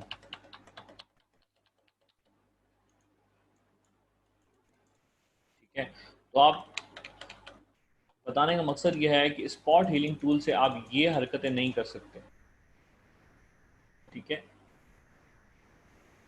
आप ऐसे करेंगे, लेयर सही नहीं थी, ठीक है। आप छोटे लेवल की चीज़ें कर सकते हैं मगर बहुत बड़े लेवल की चीज़ें नहीं कर सकते। मिसाल के तौर पे मैं ये कहूँ, थोड़ा टेस्ट करते हैं, ये पूरा एसी मुझे गायब करना है फॉर एग्जांपल, तो अब ये एसी गायब किया इसने, मगर थोड़ा सा ऊपर से चीज़ें सही तरह इसने मिसमैच कर दी, काट दी। तो बहुत बड़े लेवल की चीज़ें जो है वो ये काटने में थोड़ा सा मिस्टेक्स करता है, ठीक है। अगर मैं ऊपर की छत को मैं हटाने की कोशिश करूँ, मैं यहाँ से अगर इस तरह से इसको मिटाऊँ फॉर एग्जांपल, तो ये थोड़ा सा टाइम लगेगा, मगर ऊपर की जो छत है उसको भी इसने रिमूव कर दिया। और अगर देखें तो शेडो जो है वो भी इसका रिमूव नहीं किया इसने, ठीक है। इसके अलावा अगर मैं टीवी को रिमोट जो है रिमूव करना चाहता हूँ, अच्छा पहले तो यहाँ पे एक रिमोट था, तो ये छोटी मोटी चीज़ों को तो रिमूव कर देता है, पर बहुत बड़ी चीज़ों को रिमूव करने में ये थोड़ा सा प्रॉब्लम करता है।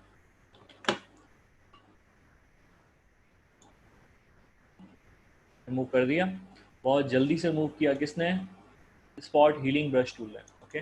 अच्छा, दूसरी बात यह है, मुझे एक और चीज़ रिमूव करनी है, वो ये है, वो है टीवी, ठीक है। मैं टीवी को रिमूव करके देखता हूँ,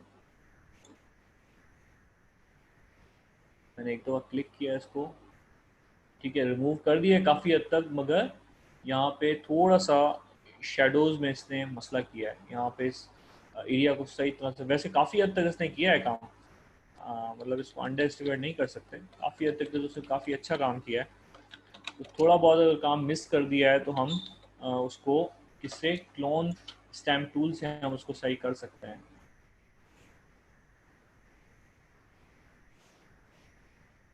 ये बाकी थोड़ा सा काम हम क्लोन स्टैम्प टूल से तो हम सही कर ही सकते हैं। कहने का मकसद ये है कि मेरा काम यह है कि मैं आपको सारे टूल्स समझाऊं, फिर आप मल्टीपल टूल्स को एक साथ यूज़ करके बड़े अच्छे अच्छे रिजल्ट्स जनरेट कर सकते हैं।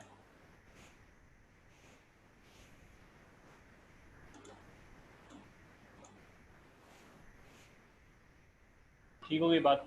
अच्छा, अब जो है वो अगर मैं इसके साथ अगर क्लोन स्टैम्प टूल यूज़ करता हूँ, ठीक है, क्लोन स्टैम्प टूल में थोड़ा सा इसका साइज़ बड़ा कर देता हूँ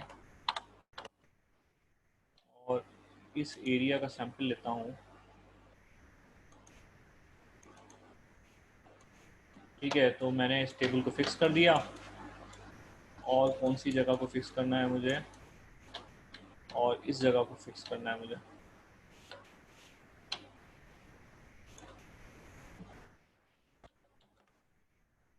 थोड़ा सा अगर मैं साइज बड़ा कर दूँ इसका,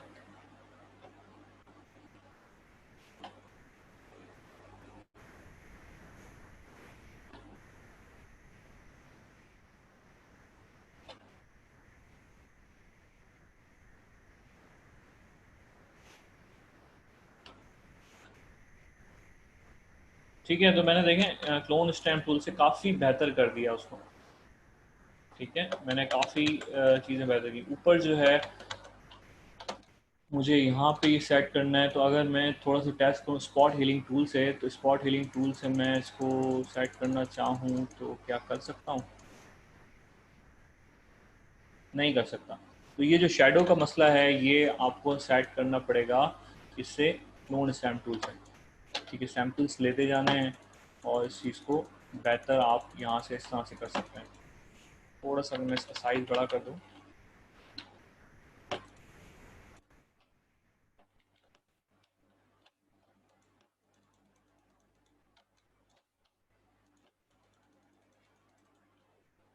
ठीक है, सही हो रहा है, ठीक है, मेरी बात आप समझ रहे हैं।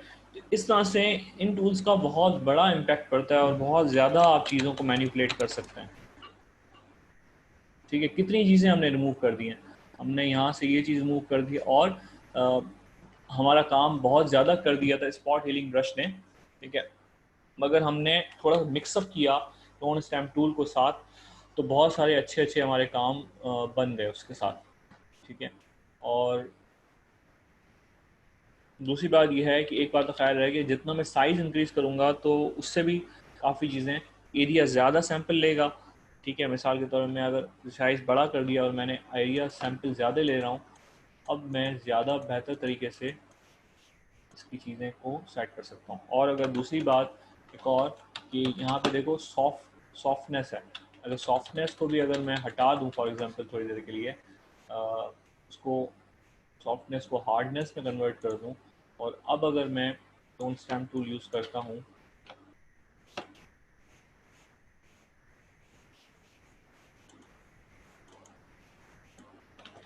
लेकिन मुझे थोड़ा सा हार्डनेस और लेनी चाहिए,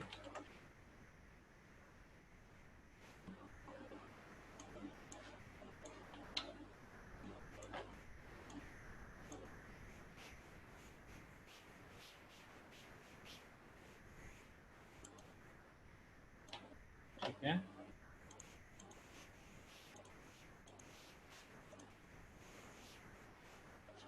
ठीक है, थोड़ा सा अगर टाइम लगेंगे एक्सपेरिमेंट करके आप इस चीज़ को और बेहतर कर सकते हैं, ठीक है। खैर मेरी बात आप समझ गए होंगे कि इन टूल्स का फ़ायदा क्या होता है, ठीक है।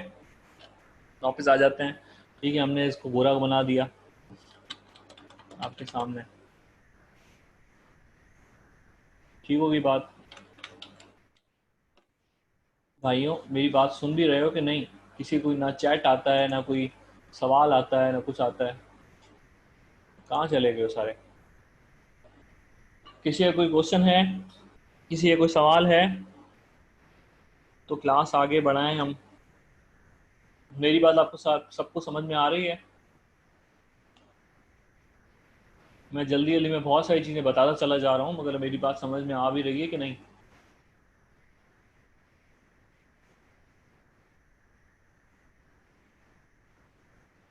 प्रैक्टिस कर रहे हैं सारे लोग या नहीं कर रहे हैं?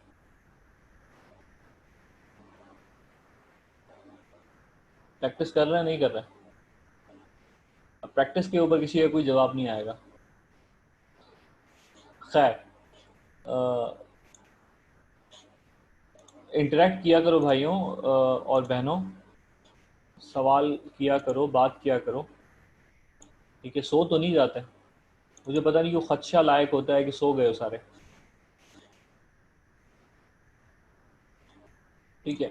अब मैं इसके ऊपर इतना काम नहीं करूँगा, मगर मेरी बात आप समझ गए होंगे कि इस इमेज में से आप बहुत सारी चीज़ें आप फिल्टर आउट कर सकते हैं, फिनिशिंग कर सकते हैं, ठीक है। तो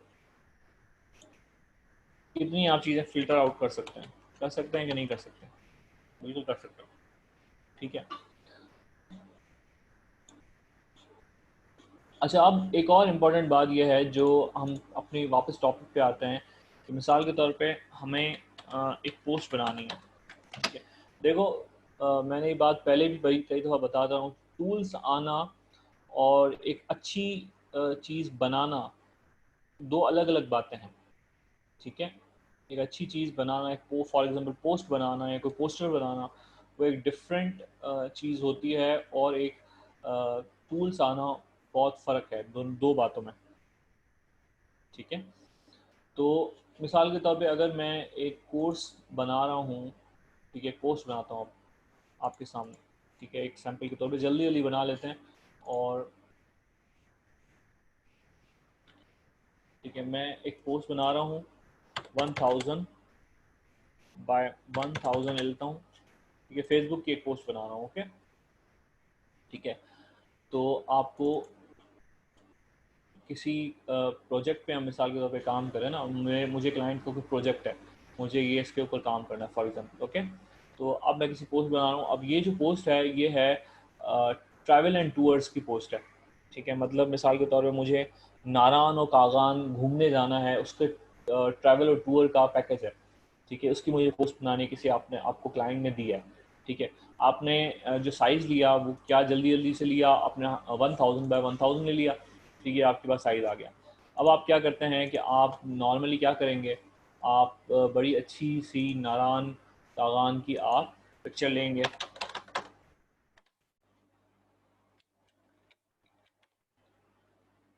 ठीक है, नारान कागान की आप अच्छी सी पिक्चर ले लेंगे फॉर एग्जांपल। ठीक है, मैं और नारायण कागन की जो आप पिक्चर लेंगे, इस बात का ख्याल रहे कि टूल्स में जाके आप साइज़ लार्ज लेंगे। ठीक होगी बात, क्लियर है? अच्छा, पिक्चर का ये आपको अंदाज़ा होना चाहिए कि पिक्चर जो आप लेना चाह रहे हैं वो कुछ इस तरह के लें कि वो स्क्वायर के अंदर आ जाए, कि ये जो आपको डिज़ाइन है वो आपका स्क्वायर है। ठीक है, रेक्टेंगल डिज़ाइन नहीं है। तो आपको पिक्चर कुछ इस तरह से लेनी है जो आपके स्क्वायर के साथ बड़ी अच्छी तरह से बैठ जाए। ठीक है, उसमें हर्डल ना हो। फॉर एग्ज़ाम्पल इस तरह की स्क्वायर पिक्चर्स हैं, ये चल सकती हैं, इस तरह की पिक्चर चल सकती है। ठीक है, और ठीक है, और भी तरह की पिक्चर्स चल सकती हैं, मगर फ़िलहाल मुझे ये पिक्चर बड़ी अच्छी लग रही है, मैं ये पिक्चर ले लेता हूँ। ठीक है, अच्छा, एक और शॉर्टकट मैं अभी आपको बताने लगा हूँ। ठीक है, थोड़ी सी पिक्चर लोड हो जाए अभी, थोड़ी सी पिक्चर जब फोटो आप गूगल पे सर्च करते हैं और वो अगर ब्लर हो, दैट मीन्स कि वो पिक्चर अभी लोड हो रही है। ठीक है, तो जब ब्लर से ख़त्म हो जाए दैट मीन्स कि वो पिक्चर अभी लोड हो गई है। ठीक है, तो और ब्लर पिक्चर को कभी भी डाउनलोड नहीं करना, याद रखें।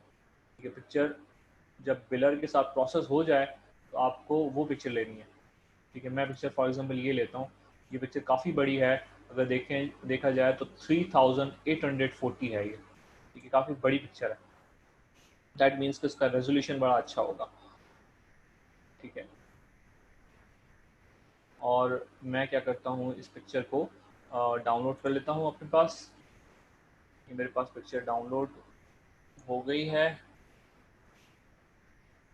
ठीक है, मेरे पास पिक्चर डाउनलोड हो गई है, और फिर अभी वही चीज़ हुई तो मैंने आपको बताई थी कि ये जो फॉर्मेट डाउनलोड हुआ है ये हुआ है JFIF। ठीक है, ये फॉर्मेट ये कई दफ़ा ये इशू होता है कि आप डाउनलोड करते हैं गूगल से, जो फॉर्मेट जो है वो आपको JPG नहीं मिलता। आप इसको अगर फोटोशॉप में लोड करेंगे तो ये लोड नहीं होगी फाइल। ठीक है, देखो फाइल नहीं लोड हो रही। आप क्या करेंगे, आप इसको रीनेम करेंगे, और रीनेम करके इसका जो ये मैंने लास्ट क्लास में आपको बताया था कि रीनेम आप इसका .jpg करेंगे। और ये .jpg सिर्फ तब आप कर सकते हैं कि जब आपको एक्सटेंशन विजिबल होगा। ये मैंने लास्ट क्लास में बताया था कि व्यूज़ में जाके अगर विंडोज़ आपकी 10 है तो यहाँ पे लिखा हुआ होगा फाइल नेम एक्सटेंशन, इसको आप टिक मार्क कर दें तो आपको फाइल के एक्सटेंशन मिल जाते हैं। तो फिर उसको आप चेंज कर सकते हैं, रीनेम कर सकते हैं, इसके अलावा आप नहीं कर सकते। ओके, अब मैंने इसको JPG कर दिया है। JPG करने के बाद अब मैं इस जगह पे इसको रख लेता हूँ, और इसको रखने के बाद अच्छा, एक बात का ख्याल है कि स्मार्ट ऑब्जेक्ट है। ठीक है, मैंने इन डेप्थ डिटेल मैंने स्मार्ट ऑब्जेक्ट को एक्सप्लेन किया अभी। ठीक है, अच्छा, मैं इस इमेज को ना थोड़ा सा बड़ा कर देता हूँ,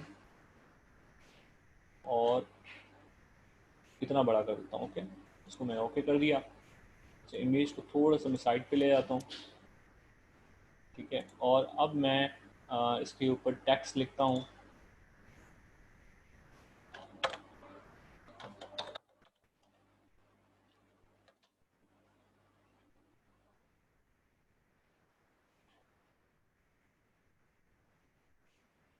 ठीक है, मैंने नारायण लिखा है, इसका मैं जो कलर है वो इसको मैं सिलेक्ट कर लेता हूँ। पूरे को सिलेक्ट करके इसका कलर आप मल्टीपल जगहों से चेंज कर सकते हैं, यहाँ से भी चेंज कर सकते हैं, यहाँ से भी चेंज कर सकते हैं। आपने इसको वाइट कर दिया। ठीक है, ये वाइट कलर का नारायण लिखा हुआ है, आपको नज़र आ रहा है? ठीक है, अच्छा, अभी मैं थोड़ी देर में आपको बड़ी मज़ेदार चीज़ें दिखाने वाला हूँ, फिक्र ना करें।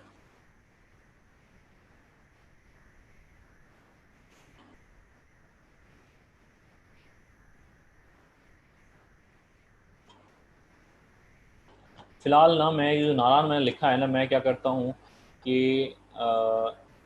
एक चीज़ करता हूँ, उसको मैं हाइड कर देता हूँ। ओके, और मैंने अभी सिलेक्शन टूल आपको बताया था, मैं ये एरिया ना ज़रा सेलेक्ट करता हूँ।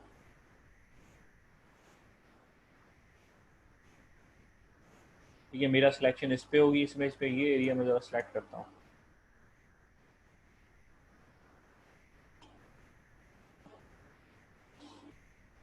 ठीक है, ऑल्ट दबा के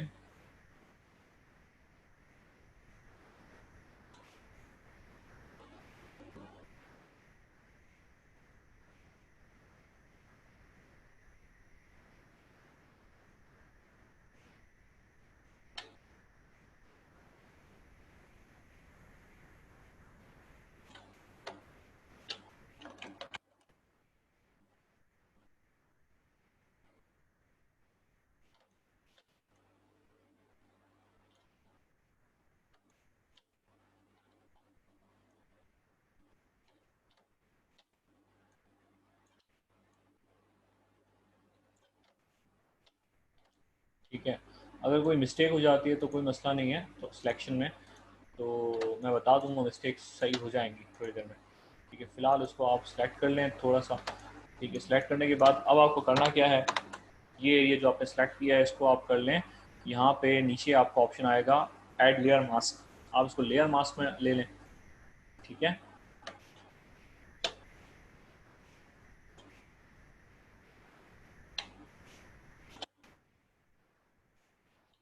एक चीज़ का ख्याल रखना है, वो ये कि लेयर मार्क करने से पहले इसकी ज़रा आप कॉपी ले लें पहले।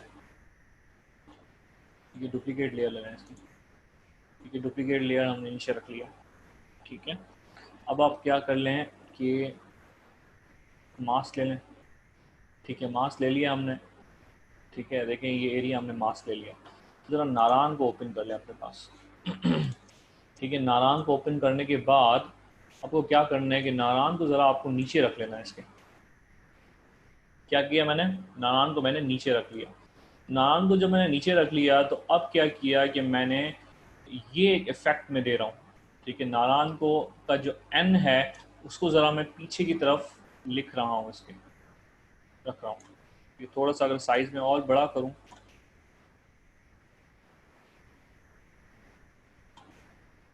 तो आपको ज़्यादा बेहतर समझ में आएगा। ठीक है, तो नारायण को मैंने इसके थोड़ा सा पीछे रखा है। ठीक है, और ये पीछे मैंने कैसे रखा, एन को थोड़ा सा बैक साइड पे। ठीक है, ये मैंने अभी आपके सामने किया कि मैंने इसको हाइड किया पहले। ठीक है, इसकी दो इमेजेस थी, उसका एक डुप्लीकेट लेके मैंने बैकग्राउंड पे रखा, और देखो एक छोटा सा एरिया मैंने उसमें से काट लिया है। मैंने बड़ा तो अभी बड़ा रफ काटा है। ठीक है, इसको आप सेट कर सकते हैं अभी थोड़ी देर के अंदर। सिर्फ मुझे लेयर आपको बताना था कि ये इफेक्ट आप कैसे डाल सकते हैं। ठीक है, आप इसको अगर थोड़ा सा और बेहतर काटना चाहें फॉर एग्जांपल, तो आप कैसे काट सकते हैं, आप इसको डबल क्लिक करें। ठीक है, आपके पास डबल क्लिक आ गया। डबल क्लिक करने के बाद अब आप इसको सिलेक्शंस को आप बेहतर कर सकते हैं। ठीक है, आप यहाँ पे आप माइनस करना चाहें माइनस कर लें। ठीक है, ये एरिया आप रिमूव करना चाहें। ठीक है,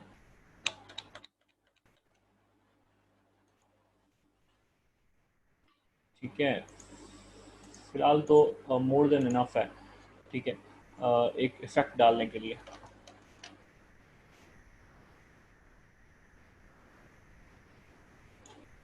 ठीक है, अच्छा दूसरी बात ये है, जो मुझे टाइम कम है मेरे पास, 340 हो गए हैं। ठीक है, तो थोड़ा सा और फिनिशिंग के साथ आप इसको काट सकते हैं। अगर मुझे जल्दी जल्दी और एक और इफेक्ट बताना है और इस पोस्ट को कंप्लीट करना है। ठीक है, कि अब मुझे क्या करना है कि मुझे यहाँ पे एक ऑप्शन है ब्लेंडिंग ऑप्शंस। ठीक है, टेक्स्ट के ऊपर मैं क्या करता हूँ, ब्लेंडिंग ऑप्शंस में जाता हूँ, और ब्लेंडिंग ऑप्शंस जब ओपन होते हैं तो यहाँ मुझे चाहिए ड्रॉप शेडो। अभी मैं नेक्स्ट क्लास के अंदर ये पूरा का पूरा पैनल पढ़ाऊँगा, समझाऊँगा, फिक्र ना करें। ये एक चीज़ है जो रहती है, मगर फ़िलहाल आप ये समझें कि इसको मैं ड्रॉप शेडो दे रहा हूँ। ठीक है, ड्रॉप शेडो मैंने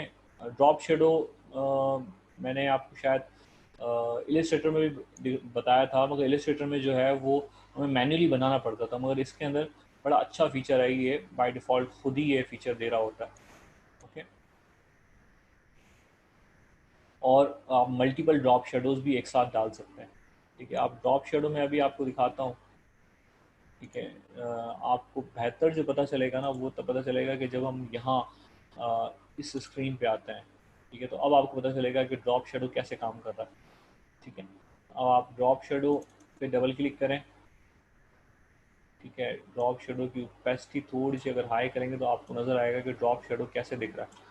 ठीक है, ओके करें। ठीक है, विजिबिलिटी हाई करें। अब आपको थोड़ा सा ड्रॉप शेडो नज़र आ रहा है, डेफिनेटली नज़र आ रहा होगा नारायण का। ड्रॉप शेडो की थोड़ी सी विजिबिलिटी और हाई करते हैं। ठीक है, विजिबिलिटी ड्रॉप शेडो की बहुत ज़्यादा हो गई है। ठीक है, देखो है ना इंटरेस्टिंग सा एक पोस्ट। ठीक है, अगर फर्दर और मैं लिखना चाहूँ फॉर एग्जांपल इसके ऊपर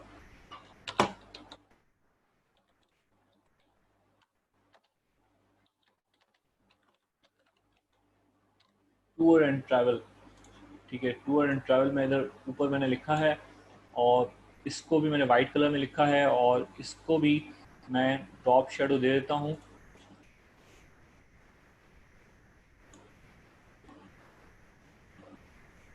ओके, ठीक है, तो देखो ड्रॉप शेडो आ गया। ड्रॉप शेडो से चीज़ का सीन ही बदल जाता है। ठीक है, ड्रॉप शेडो को थोड़ा सा आप बेहतर करना चाहें तो आप थोड़ा सा इसके ऊपर बेहतर करें इसको। तो डिस्टेंस में थोड़ा सा कम कर रहा हूँ, बहुत ज़्यादा डिस्टेंस है। स्प्रेड जो है थोड़ा सा कम कर देता हूँ। ये साइज़ जो है उसको भी मैं थोड़ा सा कम कर देता हूँ। ओके कर दिया। ठीक है, I think this is more than enough. ठीक है, ये इस तरह के आइडियाज़ पोस्टर्स आपको बहुत ज़्यादा मिले होंगे, आपने डेफिनेटली देखे होंगे। ठीक है, अब मैं यहाँ नीचे जो है वो क्या करता हूँ कि नीचे मैं एक पट्टी बनाता हूँ। ठीक है,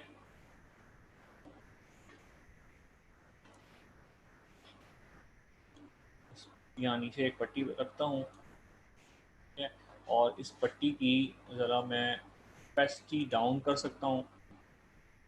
ये मेरी मर्ज़ी है ओपेसिटी डाउन करना चाहूँ या ना करना चाहूँ। ठीक है, और यहाँ पे अब मैं क्या करता हूँ, टेक्स्ट लिखता हूँ कॉन्टैक्ट। ठीक है, 03338 वगैरह वगैरह वगैरह। ये मेरा नंबर नहीं है, आप कॉल मत कीजिएगा, ये मैंने रैंडम नंबर दिया है। ठीक है, अच्छा, का तो ख्याल रहे कि जो हेडिंग जिस फ़ोन पे है सेम कॉन्टैक्ट नंबर इस फ़ोन पे हेडिंग वाले फ़ोन पे नहीं होनी चाहिए। कॉन्टैक्ट नंबर जो होता है बड़ा सिंपल है, जो है ना फ़ोन के साथ होता है। हेडिंग्स जो होती हैं वो बड़े फैंसी नंबर से हो सकती हैं, और कॉन्टैक्ट को आपको बड़ा सिंपल रखना चाहिए। ठीक है, मेरी बात समझ रहे हैं आप? ठीक है, तो कॉन्टैक्ट को हम बड़ा सिंपल रखते हैं। मैंने एक फ़ोन लिया है गिल रॉय। ठीक है, गिल रॉय बड़ा फेमस मॉडर्न फ़ोन है। ठीक है, तो मैंने गिल रॉय फ़ोन के साथ मैंने इसको रखा है। ठीक है, कॉन्टैक्ट। ठीक है, उसके बाद एक सर्टन एरिया, ये वाला जो एरिया है नंबर का, इसको मैं बोल्ड कर देता हूँ। नंबर जो है वो थोड़ा सा बोल्ड नज़र आए। ठीक है, उसके बाद ऑल्ट दबा के, ऑल्ट से आप कॉपी जैसे आप इलिस्ट्रेटर में करते थे आप यहाँ पे भी वैसे ही कर सकते हैं। ये थोड़ा सा मैं इसको छोटा करना चाहता हूँ। I think this is more than enough. ठीक है, इसको मैं थोड़ा सा और छोटा कर लेता हूँ।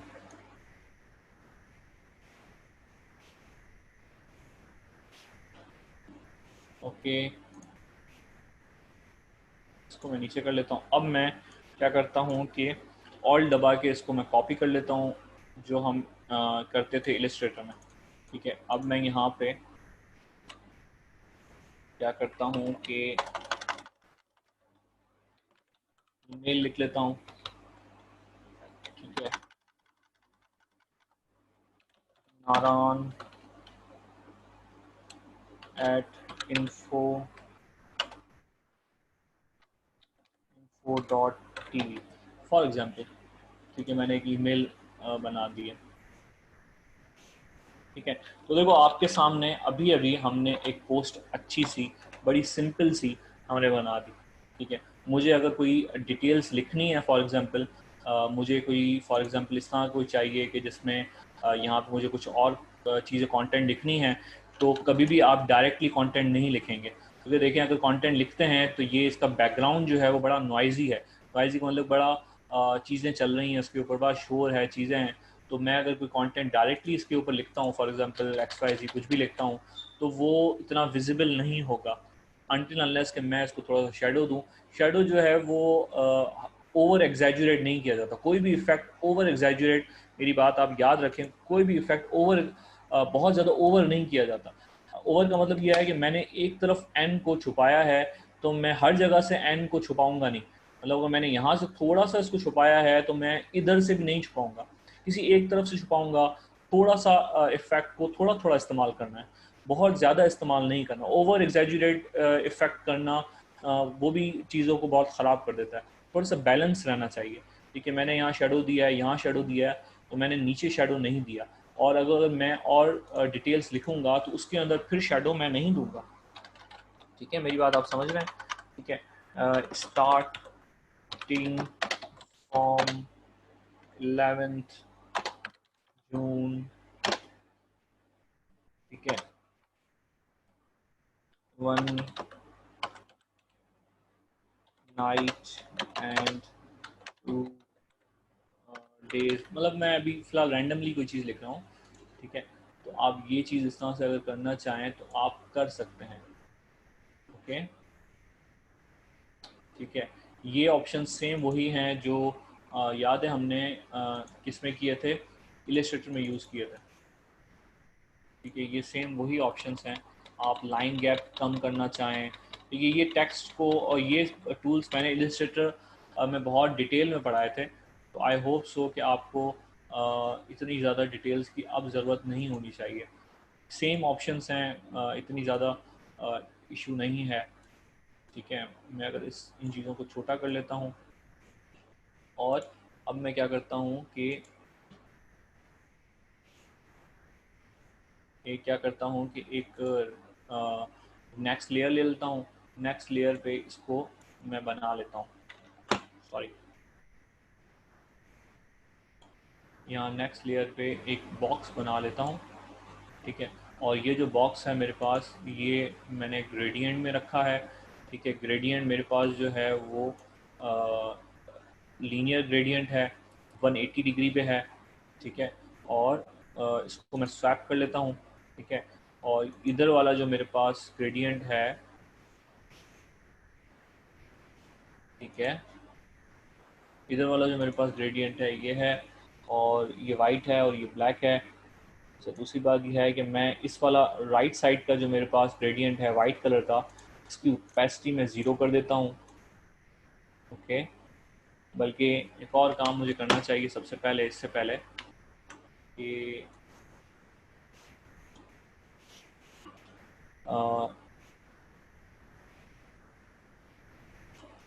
180 डिग्री, इससे पहले मुझे ये करना चाहिए कि मुझे इसको भी ब्लैक कलर में देना चाहिए। ठीक है, दोनों ही ब्लैक कलर में होने चाहिए, मगर एक साइड जो है वो ओपेसिटी उसकी 0 कर देता हूँ मैं। ठीक है, और इसको मैं स्वैप कर लेता हूँ। ठीक हो गई बात, आई थिंक बेटर है। ठीक है, और जो मैंने टेक्स्ट लिखा था इसको मैं इसके ऊपर वाली लेयर पे ले आता हूँ। ठीक है, और इसको कंट्रोल टी करके मैं सिलेक्ट कर लेता हूँ इस एरिया को, इसको मैं बड़ा कर देता हूँ।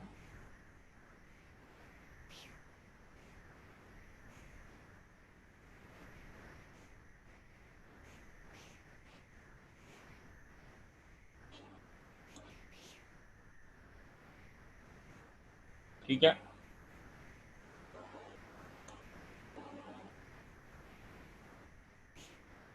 इस तरह से आप ये इफेक्ट्स यूज़ कर सकते हैं। ठीक है, इसके अलावा वाइट कलर का भी आप लगा सकते हैं। और दूसरी बात, एक और इम्पॉर्टेंट बात यह है कि आपको चीज़ों को एक साथ रख के ग्रुप करना चाहिए। ठीक है, मिसाल के तौर पर मैंने अगर ये कंटेंट लिखा है, ठीक है, मैंने नीचे वाला कंटेंट लिखा है, ठीक है, ये और ये, ठीक है, और इसका जो बैकग्राउंड का जो ड्रॉप शेडो था या एक बॉक्स था, इन तीनों को मैं क्या कर देता हूँ, ग्रुप कर देता हूँ। यहाँ पे ग्रुप का क्रिएट अ ग्रुप का ऑप्शन है, मैं इसको ग्रुप कर देता हूँ, ठीक है। और ग्रुप का नाम मैं यहाँ लिख देता हूँ फॉर एग्जांपल कॉन्टैक्ट, ठीक है। इसको और इसको मैं ग्रुप कर देता हूँ और इसका नाम मैं लिख देता हूँ क्या, डिटेल्स, ठीक है। और ये वाला जो पोर्शन है ये, और इसको नारायण और इन दोनों को भी मैं ग्रुप कर देता हूँ, ठीक है। और इसको ग्रुप करने के बाद इसको मैं कह देता हूँ, क्या कहता हूँ, इसको मैं कहता हूँ हेडिंग, ठीक होगी बात, ठीक है। बैकग्राउंड की जो लेयर है इसको मैं बीजी लेयर कहता हूँ, ठीक है। तो देखो ये मेरा इस तरह से कुछ चीज़ बन गई, ठीक है। मैंने बड़ी जल्दी जल्दी में बनाया है, आप मुझसे और बेहतर बना सकते हैं, इसके ऊपर इस तरह की प्रैक्टिस कर सकते हैं, पोस्ट बना सकते हैं, ठीक है। तो आप मुझसे बहुत चीज़ें बेहतर कर सकते हैं क्योंकि आपके पास पूरा दिन लगा लें कोई इशू नहीं है, ठीक है। तो अच्छी चीज़ बनाएं, बेहतर चीज़ बनाएं,